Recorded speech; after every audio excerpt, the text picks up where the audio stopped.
day of summer, or just temperature-wise? Well, temperature-wise, right? It's definitely not official. It's definitely officially fall already, but we're getting into Big Ten weather. So it's like you walk outside right now. I don't know what it was. Yeah, it was right. like kind of. I thought it rained this morning when I went out to my car because the pavement was somewhat damp. I guess today's not the last day. So we get today, we got tomorrow, we got Thursday, a little rain, and then we're cooling off and getting ready for Matt Rule weather this weekend. I know, and he's ready for it. My guy is a true sicko. He's ready for it, man. He is like, give me the coldest temperature you possibly can and the most precipitation you possibly can. What was the temperature for the Illinois kickoff game? Like he talked about it, that thing was freezing. Wasn't it like in the 40s? Probably, yeah. Buddy, it can get a little colder. Comparatively freezing, I guess. I was a little alarmed by his take on the Illinois weather and how it was freezing. Like it was cold, and they had the chicken broth. Are you saying he's faking it? He's like, he's not really down for this? Well, if you consider 40 degrees freezing, I get a little worried about if that thing dips. Remember the Michigan State game in 2018? Oh, I remember. Now, that was really, really cold. Yeah, that was a tough day. I remember thinking that day, it's like, I think Nebraska's going to win today because it was the first year of Scott Frost. And I didn't think they were very equipped to play in the weather. I woke up that day, I was like, I think Nebraska's going to win. And then about a couple hours before the game, it just started, like the cold front came through. And I was like, no, I don't think Nebraska's going to win today. And Wisconsin last year, too. And they did. Like those were. The coldest one that I can remember was the Iowa 2015, where Tommy threw 4 picks. And it was like. The one in Lincoln? Yeah. So. Yeah, that was as cold of a game that I've been to as I can remember. The first one that I remember. Just frigid. Because in Omaha, it was the same way, but I knew in Iowa City it was too for people who went. It was extremely chilly and very, very windy. It was either the first or second year of Nebraska in the Big Ten. Yeah, so probably 2012, right? Yeah. I remember it was the year when Nebraska made it to the Big Ten championship game. They had to win that game, and it was a very oddly managed Kirk Ferentz game, but I remember it was. Did Nebraska win like cold. They won 13-7? Yeah, or 13-7. Yeah. And Iowa had the football with like 3 or 4 minutes, and they were still running the football.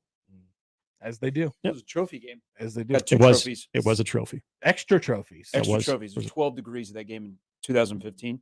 People had to scrape ice off their seats. Yeah, they were frozen. People were frozen to the benches. Yeah, see, that's not 40-degree weather. 40-degree weather for me is like, that's kind of pleasant. There was a moment in the left side of the end zone compared to the right side that a guy was wide open, but let's force it into Ethan Carter. Great idea, Tommy. Great idea. Let's see what happens. There's only 60-mile-an-hour winds. Let's see what happens. See more yellow balls. Remember they had like the easiest pick 6 of all time in that 2015 game? The guy just like walked in the end zone. He was like, here, they tried to like throw a screen out or something, and he threw it right to the defensive lineman. Was that Bujita? Yeah. Well, you also remember that. So that 15 Iowa team was pretty good. Yes, they were undefeated. There's no way that game should have been 28-20. Nope. Well, Nebraska should have won by 2 touchdowns. But remember that was the year that Iowa they won every game up until the Michigan State game and the Big Ten championship game, but they won by like, I don't know, their margin of victory. It had to be like an average of like 6 or 7. Let's see. And then Connor Cook and Christian McCaffrey came along, and people forget about the 15 season. That's right. Hey, do you think we have a loose interpretation of Husker legends? Yes. Okay. Interesting question, Gary. Because I was thinking about Tommy Armstrong. Good player. Yeah. But so after we got done doing Big Red Overreaction the other night, driving home, always listening to Matt Coatney and Tommy Armstrong, and Tommy taking calls from all corners of the state. Yes. Even people that call our show and then hang up and they call their show. I noticed that. Yeah.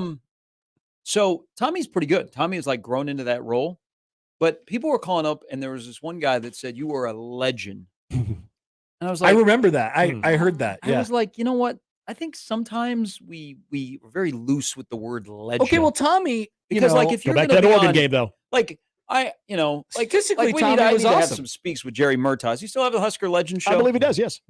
All right, then have some real legends on that show. Like you can't have a guy that played 2 games in 1946. Okay, hold on. I'm being a little sarcastic, but Tommy statistically is one of the best Nebraska quarterbacks of all time. I would say that's pretty legendary. Yeah, but he's not in the pantheon. No, but we're talking about there's only about 3 people there. That's your point?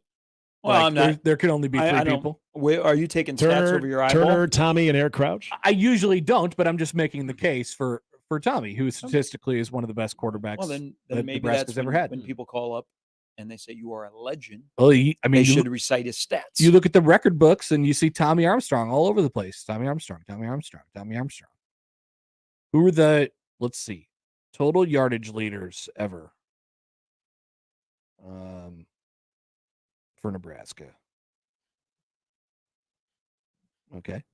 I'll get. Don't worry about it, guys. I'll get there. He's going to get there. Don't worry. Yeah. Nebraska Cornhuskers football statistical leaders. Tommy Armstrong, the most passing yards ever in Nebraska football history. Tommy Armstrong, the most touchdowns in Nebraska football history. Let's see. Well, that's like before the show started, we were looking up yeah, all-time completion leaders in the NFL, and completed the most passes. Right. Kirk Cousins is 20th. 20 all time. Is he a legend? Kirk Cousins is a legend. Tommy Had a Armstrong. legendary performance last night. Tommy Legend at the Armstrong, bank. number 2. How far That's true. down Total on your offense. list of the greatest quarterbacks at Nebraska before Tommy Armstrong is mentioned? Okay. I would say that he probably cracks the top 10. Okay. Just eyeballing it. Yeah, Sure. I Just guess fair. eyeballing All right. it. That's fair. So here are the total offense leaders in Nebraska football history. And Okay. I'm gonna give you a player and you tell me if they're a legend or not. Okay. Adrian Martinez, No. Tommy Armstrong, No. Taylor Martinez, Yes. Eric Crouch, Yes. Zach Taylor. Boy, his time was so short. It was. God. I wanted. No. I lean more. Yeah, That's a fun yeah. They game. just I like not this. enough time. Yeah, not enough time there. Tommy Frazier, Yes. Joe Gans.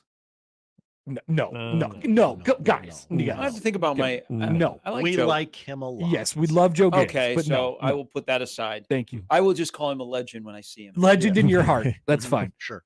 Jamal Lord, No. Jerry Taggy, Yes. Mhm. Dave Hum. Yes. Mhm. All right, those are the top 10 offense guys of all time. What about Turner Gill should be. He's not in the top Yeah. 10, but Turner Gill is mentioned. Would What you about- throw Steve Taylor in there? Okay, let me throw the rushers in here. Mike Rozier, Yes. Amir Abdullah. Mhm. Is Yes. Amir Abdullah a Husker legend? Yes. Yeah. Okay, I agree. Amon Green, Yes. Yes. already mentioned Crouch. Roy Halou, Yes. Mhm. Rex Burkhead, Yes. Calvin Jones, Yeah. Yes. Ken Clark, Yes. Taylor Martinez. I already talked about him. I Am Hip. Is I Am Hip a Husker legend? Ooh. Top 10 rusher all time program history. Number 10. Yeah. All right. So there's at least some. That's good. You guys aren't being too strict with your definitions. And a guy that's not on the list is the greatest running back of all time.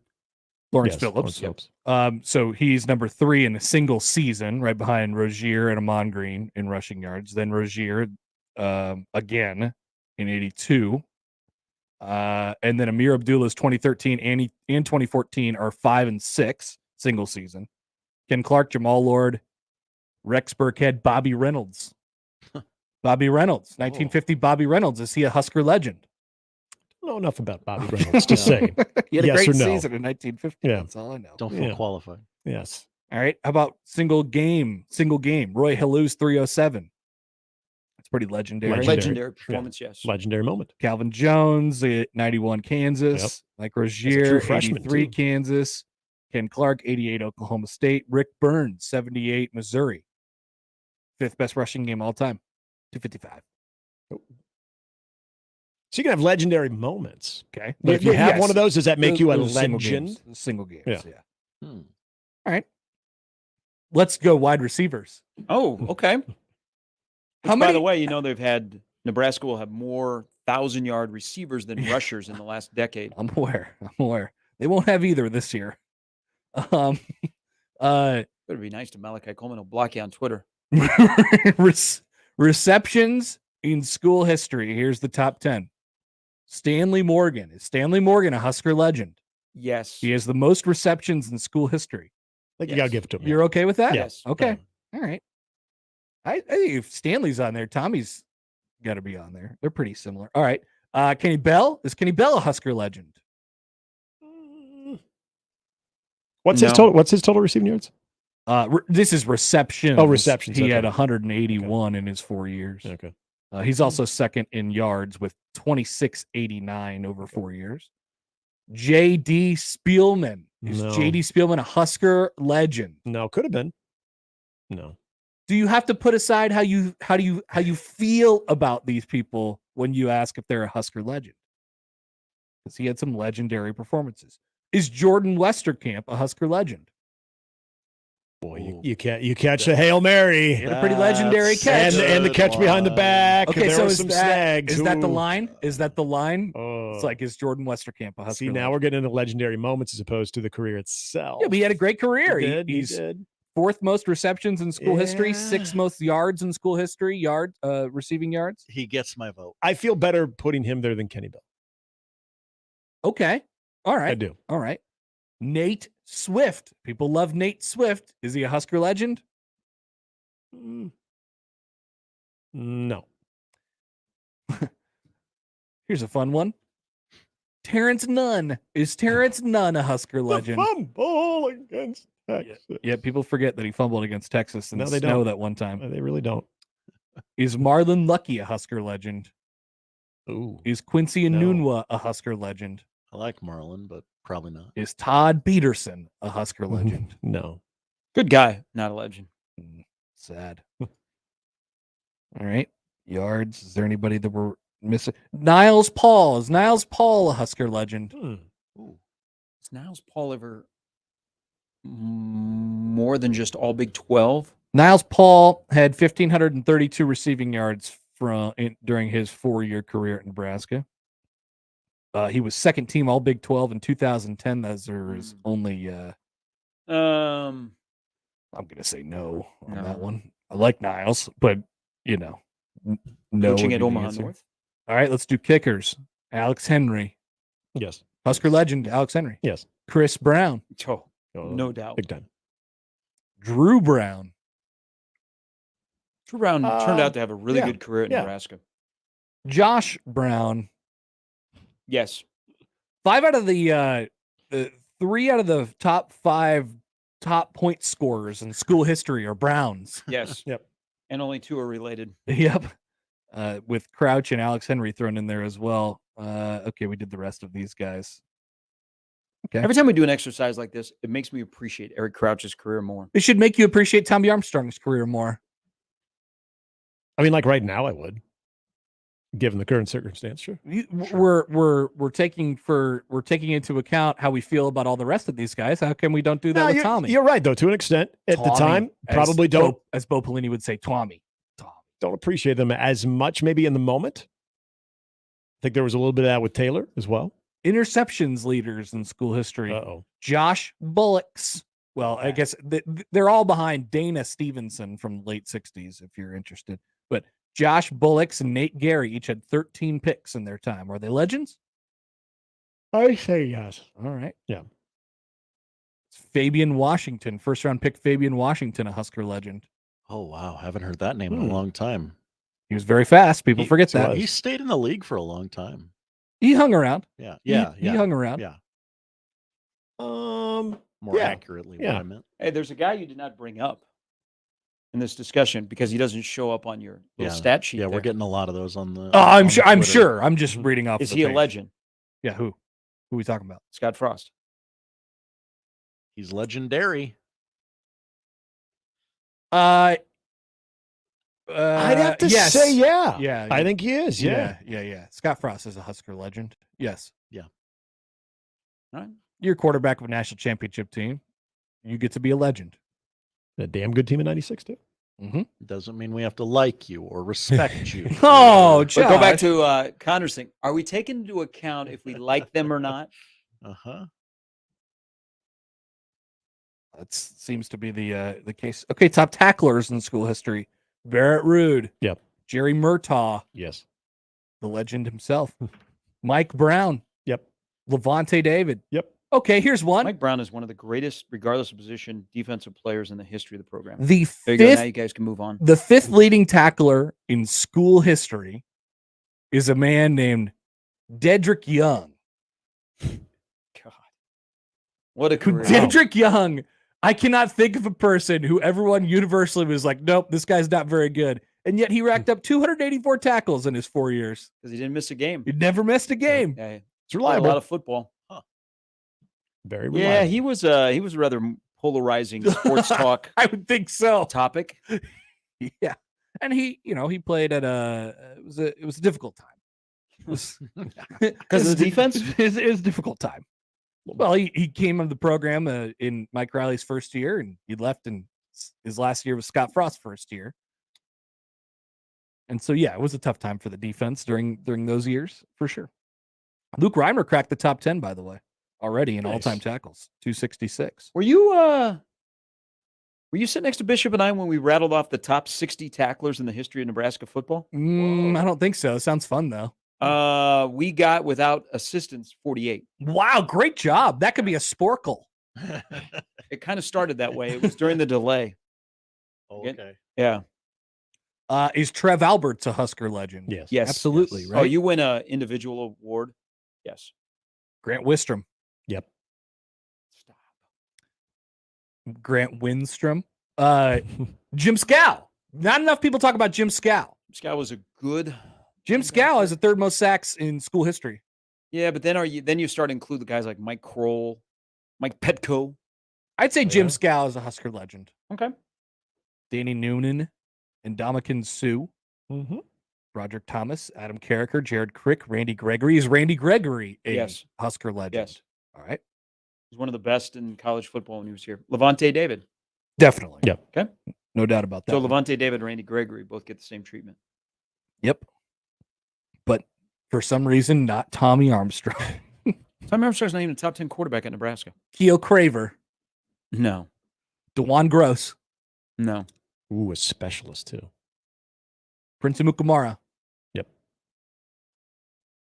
DiCaprio Boodle. Hold on. Yay or nay on Prince? I would say yes. Okay. I would say yes. Not going to fight you. I'm sure his Nebraska career gets enhanced by his longevity in the NFL. Okay, here's one. This is recency bias a little bit. Obviously, he's had some success now in the NFL. Is Cam Taylor Britt a Husker legend? Or does his weird God. safety just negate all of it against Illinois in 2021? I will see you a safety, and I'll have a pick six in the COVID year. Okay. Yeah, there you go. Guy, his last year at Nebraska, he was pretty good. He was really good. Um, And it never seemed like he was playing in the right spot either. legend. You know? Was he ever first team All Big Ten? Cam Taylor I think Britt. he was second. Second, maybe? Yeah. two-time second team All Big Ten, COVID year and post-COVID. Give him a year. legend. All right, Give him legend status. legend Cam Taylor Britt. Nice. Zach Bowman. Keep him moving. All right, I mean, these are all good players. yeah. but We've gone position Yeah. by position. Yeah. Yeah, we could do punter, I guess. Sam Cook, Yes. Al Larson. Those guys are both legends. Mhm. Sam Foltz. Jesse Cush. Nice. Jesse Cush Do probably. we give Darren Erstad legendary stats because he did both? He played Yes. baseball and I mean, punted Darren at a high Erstad is just a level. general legend, He's just right? a legend, Yeah. Brooke Barringer. legendary athlete. Brooke Barringer is a Husker legend. Yeah. Okay. Even though he won't show up on any of these lists, Mhm. he's a legend. That's His good story experiment. is legendary, for sure. I think if you are a part of if you quarterbacked on a national championship team, you get that pass. Yeah. Sean on the text line says Niles Paul is a legend for his fumbles. Gosh, that Iowa State game. Oof. Brian says Kenny Bell is simply a legend for just laying out that Wisconsin guy. That was sweet. That is definitely one of the more. I mean, it's certainly the most viral moment that Nebraska's had since joining the Big Ten. That and the one where what's his name fell backwards, Cotton. Okay. The Michigan State game. Those are the two. That most, is a legendary moment. Those yes. are the two most viral moments Yeah. in Nebraska football's last decade. Which seriously, like if you ask like a 12-year-old Oh my from gosh. Charlotte, you ask him, like, hey, what do you think about Nebraska football? It's like, well, I saw that one guy lay out that Wisconsin guy that one time. I saw the other guy just I saw the wind laid him out. I saw that fat guy just fall backwards. That's it. That's all I know about Nebraska football. I'd say, you know what? You got a pretty good you got a pretty good history in there. Trey Palmer. I don't think Trey Palmer can be a legend. Somebody asked about Trey Palmer. Just the 1 year. He was legendary to that offense. The Purdue and the Iowa game, especially. Yes. Legendary performances. He woke up pissed off that day. Yep. And nothing's been the same since. Well, Iowa fans will tell you that if Cooper DeJean was playing, it wouldn't have ever happened. They would tell you that. They would tell you that. He might have locked him down so much that Trey would still be at Nebraska. Mm-hmm. Chris writes in on the Twitter, can we have another argument? The 2014 team Tommy was on was one of the most underachieving teams in Nebraska history. The talent and experience on that team should have been at worst a one-loss team playing in Indianapolis. Tommy, Kenny Bell, Jordan Westerkamp, Abdullah, Randy Gregory, Nate Gary, complete waste of a team. That was the the overtime victory over Iowa, right? So Randy was beat up that year. Randy did not have a great 14. He had a great 13. Mm-hmm. And he wasn't really interested in playing much football in 14. Exactly. He was ready to go to the NFL. Yeah, I think. Saw Randy last night. Showed up in the Miami game, though. Hi, Randy. He definitely showed up in that Miami game. Oh, yeah. Well, he also had a legendary moment when he killed that Illinois guy. Yep. He did. He got away with it. He didn't get arrested, nothing. That's legendary right there. That's legendary. Yes, when you're able to evade that type of punishment, then yeah. Zach writes in the email, he has a take. Jordan Westerkamp is more of a Husker legend than Matt Davison. Oh. Josh? Well, there's the Any catch. thoughts? The catch. One person's catch led to a national championship. Ooh, that was a definitive stamp of legendary status. And the degree of difficulty. But to you get know what? said This catch. is Nice you catch, guys Matt. have proven my point that we do throw this around. That some guys, No, you're right.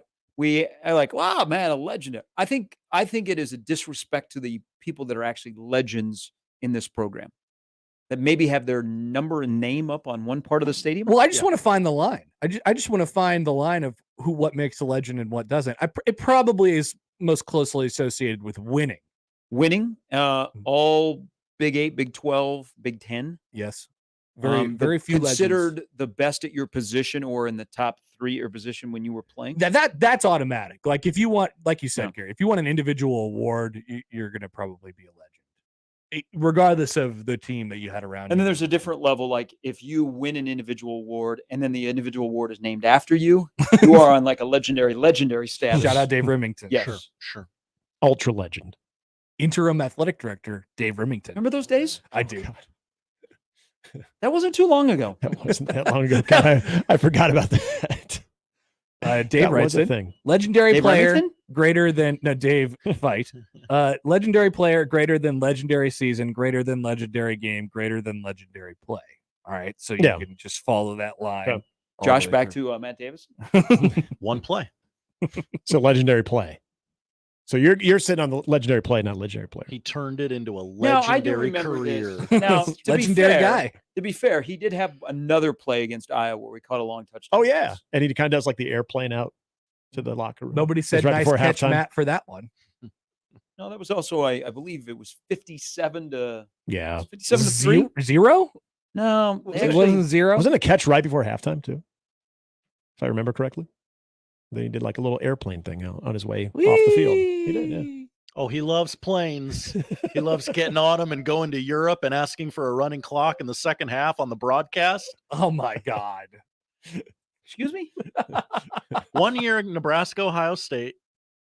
I'm listening to the game on the radio. He asked for a running clock because he had to fly to Europe on the next day. Incredible. And if I had someone's phone number to call, I would have called and asked him to be removed from the booth.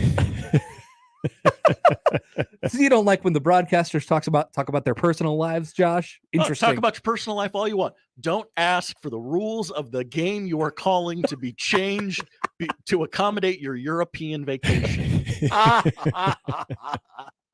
Okay, that's fair. That's my line. All right, that's Pretty fair. good. That's fair. Yeah. Also, if I don't like you already to begin with, It's gonna be tough. there you go. Bryce Harper couldn't make his way out of that hole. Oh no. Almost got him out one day, and then He went to that little league game and I was smitten. I was like, what a nice guy. What a nice thing for him to do. I decided I still got to hate this guy. I might need to later. And sure enough, I hate that guy. Josh writes in, Spencer Long is a guy who never gets mentioned. It's true. Yeah. He was first team all Big Ten. Yep. We're thinking about, man, I think I had a list compiled at some point of all of the first team all Big Ten players for Nebraska. It's a very short one. Michael, have we said Irving Fryer? No, we've not said Irving No. Fryer. Yep. Legend. Thank you, Michael. What'd the caller just say, Josh? What did he want to throw in? Getting a lot of you didn't mention fill in the blank. Yeah. We're not trying to name every No. Husker legend. Yeah. We are simply going through the top 10 in a lot of statistical categories and asking if that person is a Oh. legend. Okay, so caller Corey said Schlesinger. Johnny Mitchell. Okay, Oh, yeah, Johnny Johnny Mitchell, yeah. One of the most athletic Mhm. people to ever play Sure, in Nebraska. absolutely. It was like the first tight end like I really remember growing up. not a legend. I don't think he's a legend. Unfortunately, Johnny Mitchell was before tight ends became a thing. Mhm. He was the freak. He was Yeah. Johnny was interesting. probably not a legend though. They asked Johnny to block, and he said, what? Excuse me. no, they did. They said, hey, we're going to need you to block. And he was like, what? Block what? I'm here to run routes. I mean, You give Johnny the ball. like, you know, Johnny gonna spin. Johnny is Put Johnny in. I think Is that Johnny's still Booby- are you doing modeling Booby and Miles? acting. He said, so, you know, they had like a collection of tight ends, and he was not the guy that looked like everybody else because he was like very athletic. Yeah. And so everybody else in the room was like blockers. And he was like, I don't do that, coach. And he said, I don't do that. interesting. Yeah. Interesting. No, Hmm. I think he couldn't have had more than like a 300-400 yard season, right?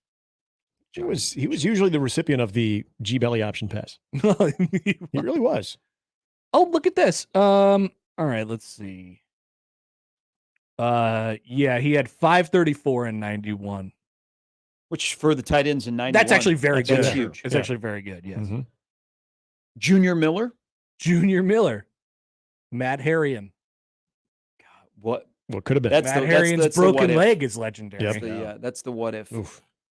Nobody forgets. University of about Iowa produces tight ends, and Pierce, Nebraska produces tight ends. that. That's right. That's right. All right. Cool. Think we covered all the legends. Just wanna figure So out am I what- the only legendary one that status. says Tommy's not a legend?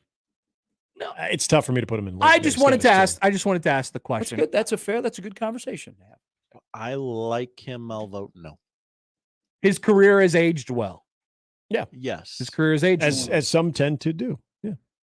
Like I think there's more appreciation of Taylor now than there was.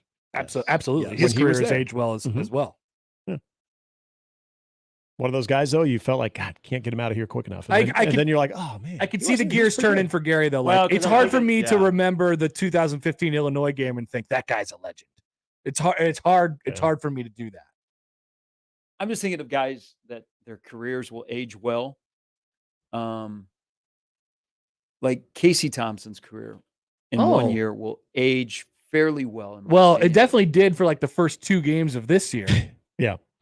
Remember I mean- Casey Thompson? How many times people said, and they ran Casey Thompson off for this guy? You see what FAU did this weekend? Now Casey's hurt, and Nebraska has a different quarterback. Mhm. Casey Thompson's forgotten about. I mean, hell, Logan Smothers' appearance against Iowa 2 years ago ages pretty well. Mhm. Like, remember that game when Nebraska had the lead? For most of the game, yes. And there was a block Those were the punt. moments. But you know Yeah. what? We're only talking. I mean, now it's a run of.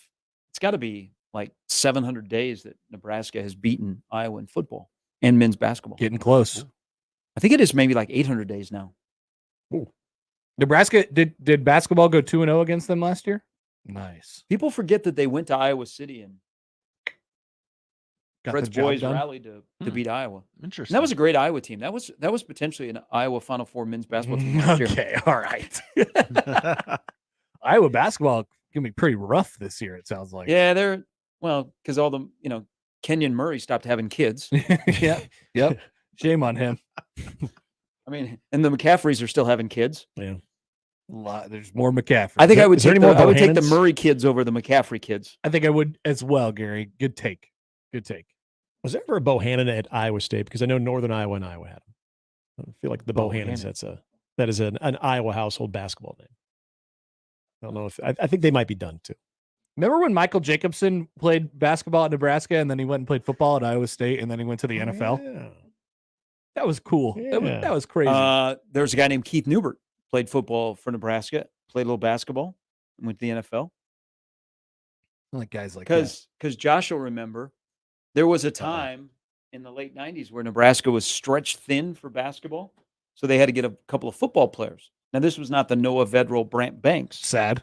This was actually two pretty good high school basketball players named Wilson Thomas and Matt Davison. Or 45. A lot of comp. When I come back like Jordan wearing the 4-5. Wilson Thomas dunked over me in high school. Whoa! Wow! Yeah. It was, I was trying to box him out on a free throw, and How dare you? he got position on me and had a tip dunk right over me. Dang, Yep. that's tough. He took my manhood. When I you saw Wilson not too long ago. when you played basketball in high school, Pretty good shape. did you wear a shirt underneath your jersey? Oh, great question. I think my freshman and sophomore year I did, I believe. Like But then junior and senior year, no. Oh, okay. all right. Or I didn't even go like I didn't Nothing even go, like, underneath? I didn't go sleeveless or anything. Yeah, no. Couple Nothing. years in the weight room, you were like, okay, I'm ready. Yeah.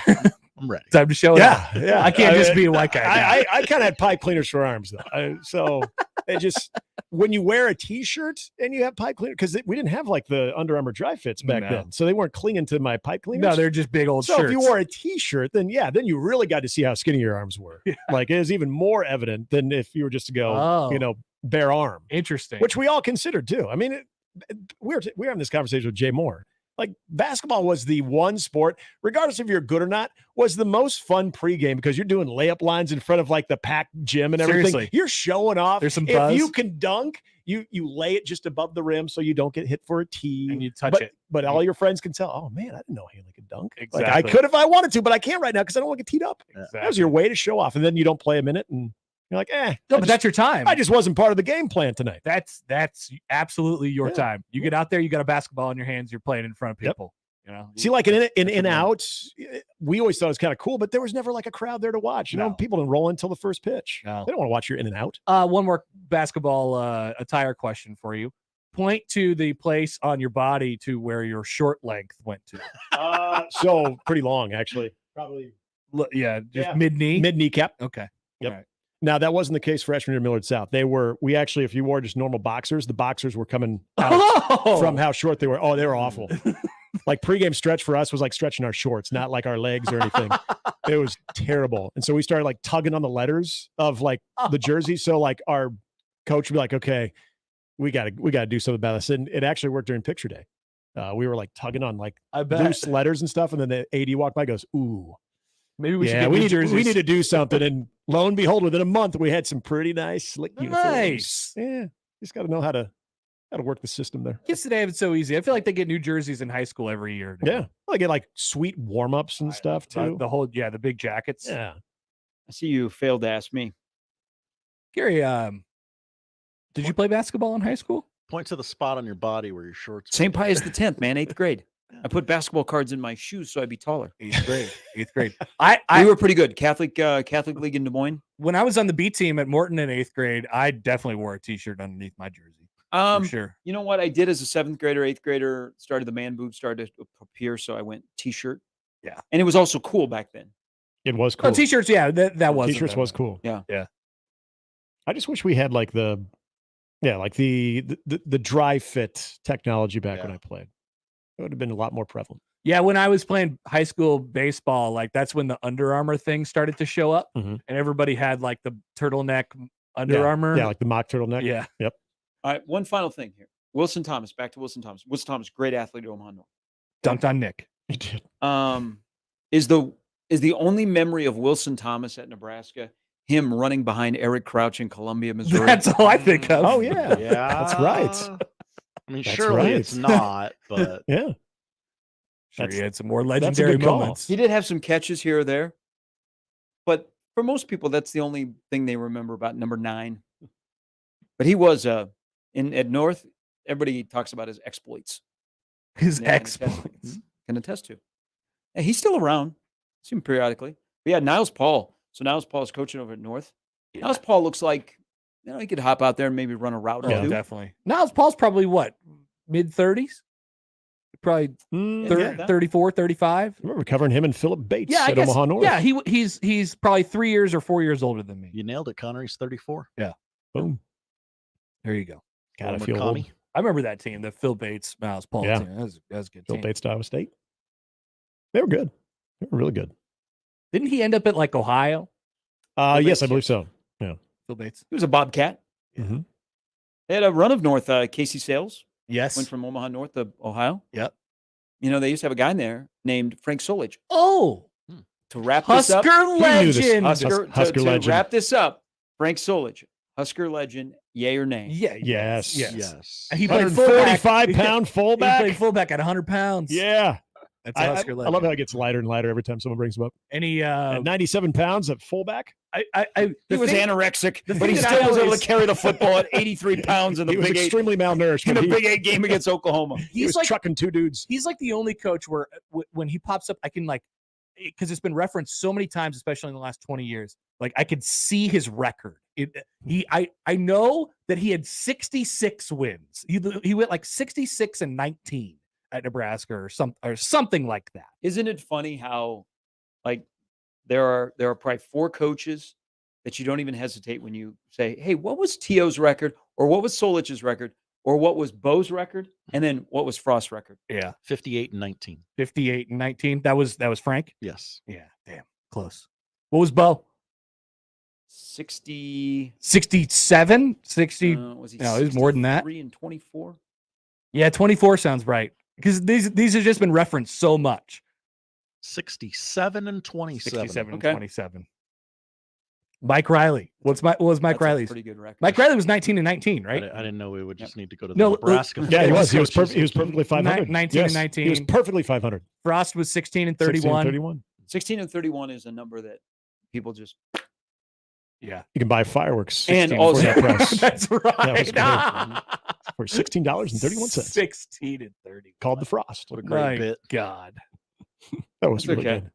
good. He'll be back in Eugene next year and calling plays for Dan Lanning. Hanging out with Tony Tuioti. Yeah, boy, you could see that dip from the 402. I like his shoes though. I think he's happy to get back around Nike people. He wasn't a big Adidas You guy. think- No, he wasn't. He really wasn't. You He think was that's like, why he struggled here? well, I know that he wanted to do That was a Nike. big Do you think problem, that really impacted a lot of the things that went on? Absolutely has to. Yeah. If he would have had the Certainly what made him swoosh so bad. instead of the 3 stripe, Yeah. it would have been different. Just do it. I think they would have been at least That's a 17 just do it, and Frosty. 30. That's a very interesting take. That sounds like a great summertime 4-hour breakdown. If Scott Frost would have got his way and changed to Nike, would they have won more games? Yes. Should we If do an they- onside here? If Just they do had it. walked out against Akron in Nice. Nike uniforms, Yep. it all would have went different. As he went rogue, The Akron game. he goes rogue. They wear Nike uniforms, and he tells everybody, wait till you hear what I'm trying to do with the Oklahoma game. Yeah, he didn't care so much about Coke versus Pepsi. I think he's kind of a Pepsi guy because he likes Mountain Dew. Yeah. He was into Mountain Dew, so I think he liked to keep the Pepsi. We That haven't gotten Matt Rule's takes on any of these things yet. We just know he He likes likes coffee. he likes the West Sideline. He defers to Tom Osborne on everything, And Keith brings him coffee. and yeah, he's a coffee guy for sure. Does Likes a little jolt. Does the team need to be bad so we can get some of these questions Yeah. in? Well, they need to stop having injuries. I think it's Yeah. rapid fire. Rapid fire. All right, Coach. Coke or Pepsi? I feel like he answers them with a little bit of substance too. He doesn't just say, yeah, okay, that next question. Oh yeah. I think try he to- would toe the company line. He'll try to give you an honest as much as he can answer. I don't know. I drink water. What do we got here? What do we got? Pepsi. I see a lot of Pepsi cups. Well, I Is just that want. Aquafina? I I'll just give you a want- second to tweet that, and we'll move on. I just want someone to ask him about the lips on game day. It was evident again. He did a little bit of Oh, it during the was it? Northwestern game. Yeah, not as much. It didn't have like the real bad one like he did against Northern Illinois, but there get was my guy a an few IV sideline or shots something? where he You was, know, You can slip in. You can tie like that stuff into a football question. Like, Coach, I noticed that when you licked your lips 3 times, you were actually calling plays. Was it sign Is that stealing? true? Is that your signal? Watch for this though. You know who else is Did Michigan pick up on this? a lip licker? Excuse me. You know who else is a lip licker? Not Hoiberg. No, Not John Cook. the other Amy coach, Williams. the coach down the street, Greg McDermott. He Is he? is a lip licker. But I don't get the lizard. No, definitely not lizardy, but it happens. I'm telling you. So weird. Now the first game Yep. this year, I'm going Just to watch watch. him the whole time. It tongue comes out every once in a while. That's a topic. Sports Talk Radio. But you know what? Like, Rule only does that during a game, though. He doesn't do it Yeah. any other time. No. He's chilling. All Do you the think other he time. gets like so? Is that just a jacked nerve? up? Is that I a think nervous? so. Is it a nervous tick? It's got to be. Yeah. Yeah, it's got to be. I mean, you heard him talk about, he's like, I got a huge knot in my stomach Yeah, the entire he gets. game. Yeah, he's a freak. Yeah, he can't go to volleyball games because he passes out. Pass out. He didn't go. He didn't go. He did not go. Yeah, he got shamed by his daughters, but he didn't go. All right, boys. Have a great day. You too. That is the crossover powered by Everlevel Concrete Repair in Omaha at everlevelconcrete.com. We'll start things off next. That's the crossover. The Connor Happer Show is next on 1620 The Zone. Previously on Unsportsmanlike Conduct. Oh, you don't like my old-timey voice? I always forget you have one, Nick. You don't need to take it personally. No, it's Do taken your personally. old-timey voice, Nick. Hi. Wow. Great work, Nick. You put me on the spot. Yeah, well, you're the one who was like, why don't you let me do my old man voice? And then you said, hey. I've got a Richard Nixon impersonation. Oh, can I hear it? Hi. Unsportsmanlike Conduct with John Bishop and Josh Peterson. Weekdays 2 to 6 on 1620 The Zone. Your Omaha area forecast presented by Bellevue Berry and Pumpkin Ranch from the KETV Newswatch 7 Weather Center on 1620 The Zone. Increasing clouds Tuesday, still warm and breezy, however, with a high of 78 in Omaha. Southerly winds possible up to 30 miles an hour. A 30% chance of showers and storms later this evening and tonight. Staying mostly cloudy with a low of 59. More shower and storms possible tomorrow morning and again for your Wednesday evening. Staying breezy, a high tomorrow of 74 with gusts up to 15 to 20 miles an hour. Meteorologist Caitlin Harvey with KETV Newswatch 7. The brand new Dollar General Distribution Center in Blair is now hiring. Starting wage is up to $22 per hour with benefits including medical, dental, vision, 401k, and a $2,000 sign-on bonus. Apply today by texting DG Warehouse to 25000 or online at dollargeneral.com/careers. Again, apply today by texting DG Warehouse to 25000 or online at dollargeneral.com/careers. Dollar General can't wait to have you become a team member at their brand new distribution center. Many people go back to the dealership out of habit or because they think the dealer is the only one who knows how to fix their car. At Omaha Car Care, we offer a better option. We have ASE certified technicians, the technology to service any vehicle, and free loaner cars. The dealer will sell you a package of services. We'll provide the service you want for your car as your trusted partner. I'm Rick Betker, owner of Omaha Car Care, and we'll be along for the ride. You know, if we know anything, it's that local matters. Local shops, local restaurants, even locally brewed beers. October is Drink Local Month. So the Nebraska Craft Brewers Guild is challenging beer, seltzer, and cider drinkers like you to put your palate through its paces and drink local brews. Because seriously, Nebraska is really on the cutting edge when it comes to brewers who think outside the box. And besides, you really want to be drinking what they drink over in Iowa? Didn't think so. Click nebraska.beer to find brews near you. I know my mom does everything she can, but most days we still don't have enough to eat.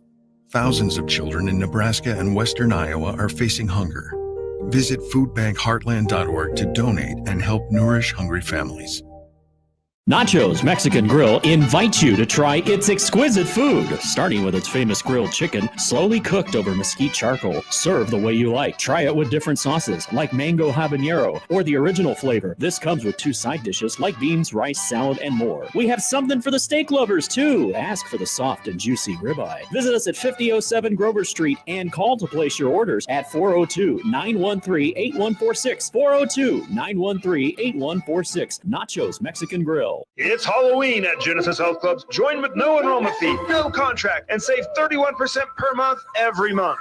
It may be the spookiest time of the year, but starting a new fitness routine doesn't have to be scary. Genesis Health Clubs has top-of-the-line equipment and the absolute best personal trainers, tennis professionals, and group fitness instructors to help keep you motivated and headed towards your fitness goals. Plus, relax in luxury afterwards with saunas, steam rooms, and fluffy towel service. Whatever your fitness needs, Genesis is here to help every step of the way, and there's nothing scary about that. This Halloween, join Genesis Health Clubs with no enrollment fee, no contract, and save 31% per month every single month. But hurry, this offer will end before you have a chance to count your Halloween candy. It ends on Halloween and won't extend. Come to Genesis and get in the best shape of your life so you can handle anything those zombies, werewolves, and vampires throw at you. Plus, get your New Year's resolutions checked off with time to spare. Join Genesis Health Clubs with no enrollment fee, no contract, and save 31% per month every single month.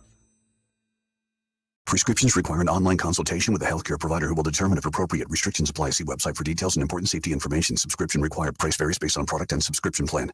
Hey guys, did you know there's a generic form of Viagra that works just the same, but is 95% cheaper? And you can get it online? Just go to hims.com/radio. Through Hims, you'll get a free medical consultation, discreet shipping if prescribed, a 100% online process, and trusted generic alternatives to the name brands at up to 95% off. That's right. Get generic for Viagra, the same active ingredient as brand name Viagra, but for 95% less. It's the same medication, still prescribed by a licensed medical provider, but with zero copay, no expensive appointments, and no awkward face-to-face conversations. To start your free online visit, you need to go to this exclusive address, hims.com/radio. That's hims.com/radio for your free online visit. hims.com/radio. It's the Connor Happer Show. Are we sure we want to do this? Could you, make an announcement that we're ready? It's the Connor Happer Show on 1620, The Zone.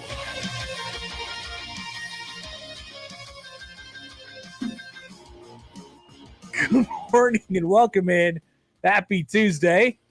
It is the Connor Happer Show. You're on 1620 The Zone and on 1620thezone.com. Connor Happer and Josh Odson with you. We have one World Series participant. It is the Texas Rangers. Welcome. I blew it last night, Josh. I had them all up until the last game. 6 for 6, and then you lost it on the 7th. That's the way it goes.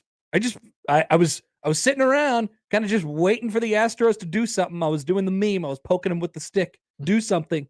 Do something. Nothing happened last night as they got down 10-2 and lost 11-4, I think.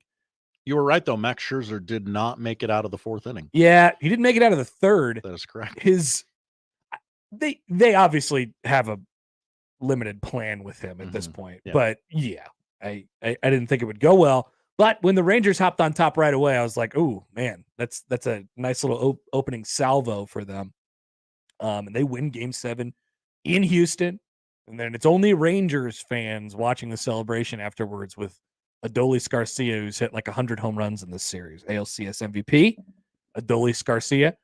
And then we turn our attention in baseball to tonight in Philly, where it'll be hot, not weather-wise. The crowd will be hot. And the Snakes, go Snakes, will be looking to make the World Series as about unwatchable as it's ever been. For some. People as much as we talk about, oh man, why is it so boring? Why are we all the same teams in the World Series? I hate all these big market teams always getting the job done. We're about to go into, and the Rangers are, they spent a lot of money. They did. But we're going to have we could have a Rangers Diamondbacks World Series and people are like, no, thank you. Connor, you love baseball. I do. I love baseball. We often get labeled the baseball show on 1620 The Zone. Baseball. Rangers Diamondbacks. I got to be honest with you. I haven't.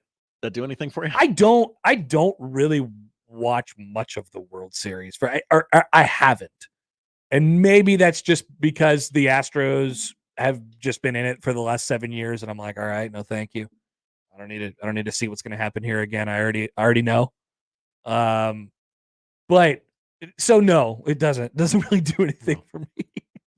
To be fair, There's not. I might still watch it. I'm a sicko. There are very good players. There are emerging stars on both teams, but if it was Rangers Diamondbacks, I don't think there's a singular star that America would go, I need to watch that person. What's play wrong? baseball." You don't want to watch like 37-year-old Evan Longoria lead an offense? That's a great story. World into the playoffs. You know, Corbin Carroll. Corbin Carroll is awesome. His Yeah. little tiny legs running around. It's like a sound effect that he makes when he runs. So we'll have Game 7 tonight. I don't know. It'll probably be Philly, but I'm obviously bad at picking Game 7s. I hope that streak continues, Connor. All bets are off, Josh. It's Game 7. Yeah. And they don't have any football to go against tonight unless you are more interested in MACtion or Conference USA-tion. There it is. Than the NLCS Game 7. It'll be I hope we get a good Game 7. Last night was a bad Game 7. So we have a little bit of that today. Of course, we'll dive right into a few of the things that Matt Rule had to say yesterday. And we'll check in some other coaches around the country, like Lincoln Riley. Where is he? This guy. Where is he? He said yesterday, after he made no players available to the media after USC lost to Utah on Saturday, he's already getting a hard time from the media for ducking them. And then yesterday, he has a scheduled media appearance, and he did not show. He said that he was sick. He was feeling under the weather. Just real quick before we get going on this topic, I do want to send my deepest thoughts and prayers out to Lincoln and his family. I know they're really going through it right now. I hope he can overcome this illness. I'm sure it's completely real and legitimate and not at all made up out of cowardice. Well, I mean, people are getting sick right now, Josh. Yeah, it's going around. It's going around, as they say. Mm-hmm. But COVID's back.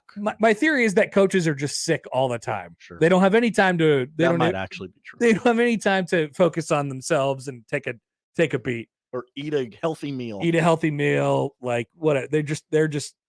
It's just coffee and chicken fingers from the calf. Yeah, maybe a banana. Sneaking a banana every now and again. It'll go a long way. But yep, we'll ask the question: where is he? Nobody seems to know. And then I have a bigger baseball topic, given that we might have two teams that lost 100 games 2 years ago in the World Series, which provides a little bit of hope for people like me, Josh. We will do a little bit of a depth chart study for Nebraska today. We'll look at their two deep and just sort of go through the ages of some of the players in there. As we said yesterday, the overarching topic, it really stinks that Nebraska is beat up this way, and it certainly affects their chances to get to wherever they want to get to this year, whether it's the Big Ten title game or a bowl game, whatever it might be. But also, you're going to look back at this year and say, oh, man, these guys are coming back. And then they're coming back again. So we'll dive into that a little bit today. Ryan Walters has a quote that perked some people's ears up yesterday. Remember, Ryan Walters is a Colorado guy. He's now coaching at Purdue, and they come to town this weekend. And did you know the NBA starts tonight? I did know this. Did people not know this? Well, just, I don't know. Maybe they didn't. Somebody listening just shouted at their radio, NBA doesn't start till Christmas. What are you talking about, NBA? No, NBA doesn't start till February. Also, they're doing their in-season tournament this year. Did you know that their in-season tournament starts next week? Not specifically. Now it's not a tournament in the traditional sense that we think about tournaments. It's not like the holiday tournament for high school boys. No, it's not like March Madness. No. So they kind of round robin it. It's just a part of the schedule.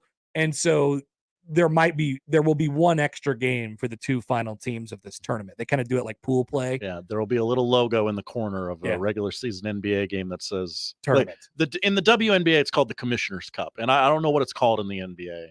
The tournament. And they always say in the WNBA, this is a Commissioner's Cup game, and I go, okay, I don't know what that means. It doesn't mean anything. It's just a game, and so that actually begins at the end of next week. I forgot all about that storyline in the NBA. I don't even know what it means, but can I bet interesting on who that they're doing it. wins the in-season tournament? I bet you can. Yeah, I mean, I bet you could. Also, we'll take a look at TV ratings. Check in with Michigan and Connor Stallions, who's buying tickets all across the country, and Preseason prognostications out for the Big East, and UConn fans are triggered as always. Stay triggered. You don't have to get triggered. That's exactly right. They're triggered all of the time. Allan Bell will join us at 11:30, and we'll have NFL reaction, overreaction in the noon hour. Josh's bottom 5 NFL teams. So we're covering it all today here on the Connor Happer Show. If you want to get in touch with the show, by the way, the lineup powered by the referees, John Higgins, Weather Guard. If you'd like to get in touch with the show, we encourage you to do so. 402-951-1620 on the 42 Degrees of Source hotline. You can call that number. You can text it as well. Twitter at Happer Show, at Connor Happer.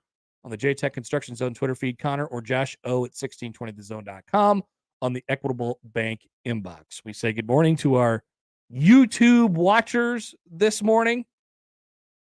What's up, fam? How we doing? Travis says this.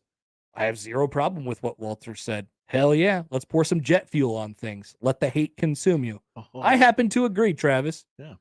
We'll talk about that a little bit. We'll also hear from Matt Rule when we return. Allan Bell joins at the bottom of the hour when it come on a Tuesday edition of the Connor Happer Show on 1620 The Zone. Tom McCarthy here from Westwood One. Join me and Devin McCourty for Thursday Night Football this week from Buffalo. The Bills will take on the Buccaneers after falling to 4-3 last week with a loss to the Patriots. Tampa Bay also dropped a divisional game with a loss to the Falcons, knocking them out of the NFC South lead.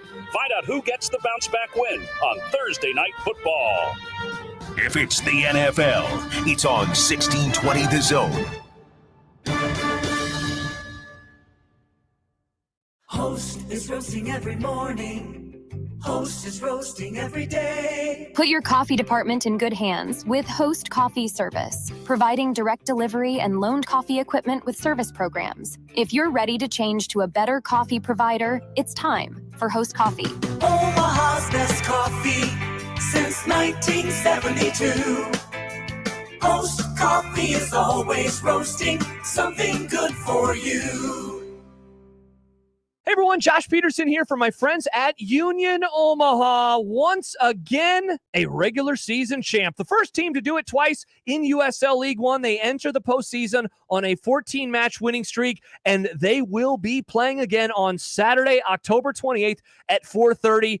You can buy tickets right now at unionomaha.com. Do not miss out on this great opportunity as they return home to Warner Park on Saturday the 28th. Buy the tickets at unionomaha.com. Tell us how you feel on the J-Tech Construction and Solar Zone Twitter feed. Reach Gary, Nick, Connor, Josh, and John anytime on the J-Tech Construction and Solar Zone Twitter feed. Contact the official exterior and solar experts of the Huskers. J-Tech Construction at yourexteriorexperts.com. The pandemic is over, but COVID-19 is here to stay. In fact, it's still among the top 5 leading causes of death in the U.S., just after heart disease and cancer. So this fall, stay up to date with the latest COVID-19 vaccines, just like you do with the flu, because you've got no time for 19. The vaccine may not be for everyone. Please consult with your doctor. Brought to you by Moderna. By texting 64,000, you agree to receive recurring automated marketing messages from Babbel. Message and data rates may apply. No purchase required. Terms apply. Available at babbel.com/TNC. We're going abroad for the first time in years. To Spain. So we started using Babbel. And started learning Spanish fast. With Babbel, you can start having conversations in another language in just 3 weeks. Babbel's conversational method teaches you real-life words and phrases. And with Babbel's interactive bite-sized lessons, you'll remember what you learned. ¿Cómo te llamas? ¿Cómo te llamas? ¿De dónde eres? ¿De dónde eres? In just 3 weeks, we're starting to have conversations in Spanish. Estoy muy emocionado para ir a España contigo. Aw, he just said, I'm very excited to go to Spain with you. Nos vamos a divertir mucho. And that means we're going to have a lot of fun. Sí. Gracias, Babbel.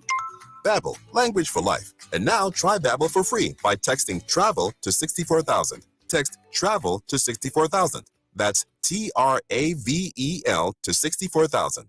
Email any of our shows anytime into the Equitable Bank inbox. At Equitable, we take banking personally. For me, John at 1620thezone.com. The Equitable Bank inbox from 1620 The Zone. Let it fly. Your elevated sports bar experience. KOZ and Bellevue, Omaha, Council Bluffs. This is 1620, The Zone. Let's get back to the Connor Happer Show on 1620 The Zone.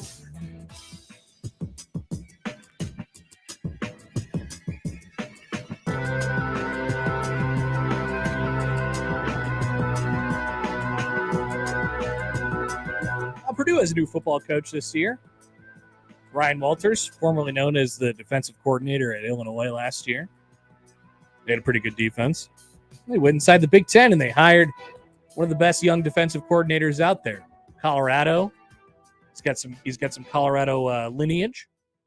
Grew up around the program. Colorado decided to go with Deion Sanders. Some people think that Ryan Walters is like the quote-unquote coach in waiting at Colorado. The next Colorado coach post Deion Sanders is out there. Whoa, Deion's going to stay there for a very long time. Yes, many think that. Yeah. But as this went around a little bit yesterday, and actually, I watched the press the whole press conference from Ryan Walters yesterday. By the way, it doesn't seem like anybody everybody just records it with their phones, and so we don't get good audio from the Purdue press conference, which makes a lot of sense considering like their setup when Nebraska goes and plays road games there. Oh, okay. Great news. I mean, the great news is Nebraska doesn't have to go play a road game there this year because Nebraska cannot afford another torn ACL at this point.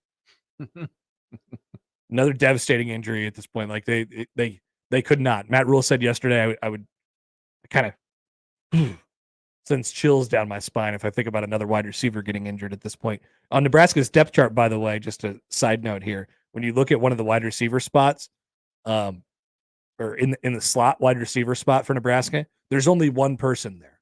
It's supposed to be a 2 deep, and in some cases a 3 deep. There's only one person there, and it's true freshman Jaden Doss.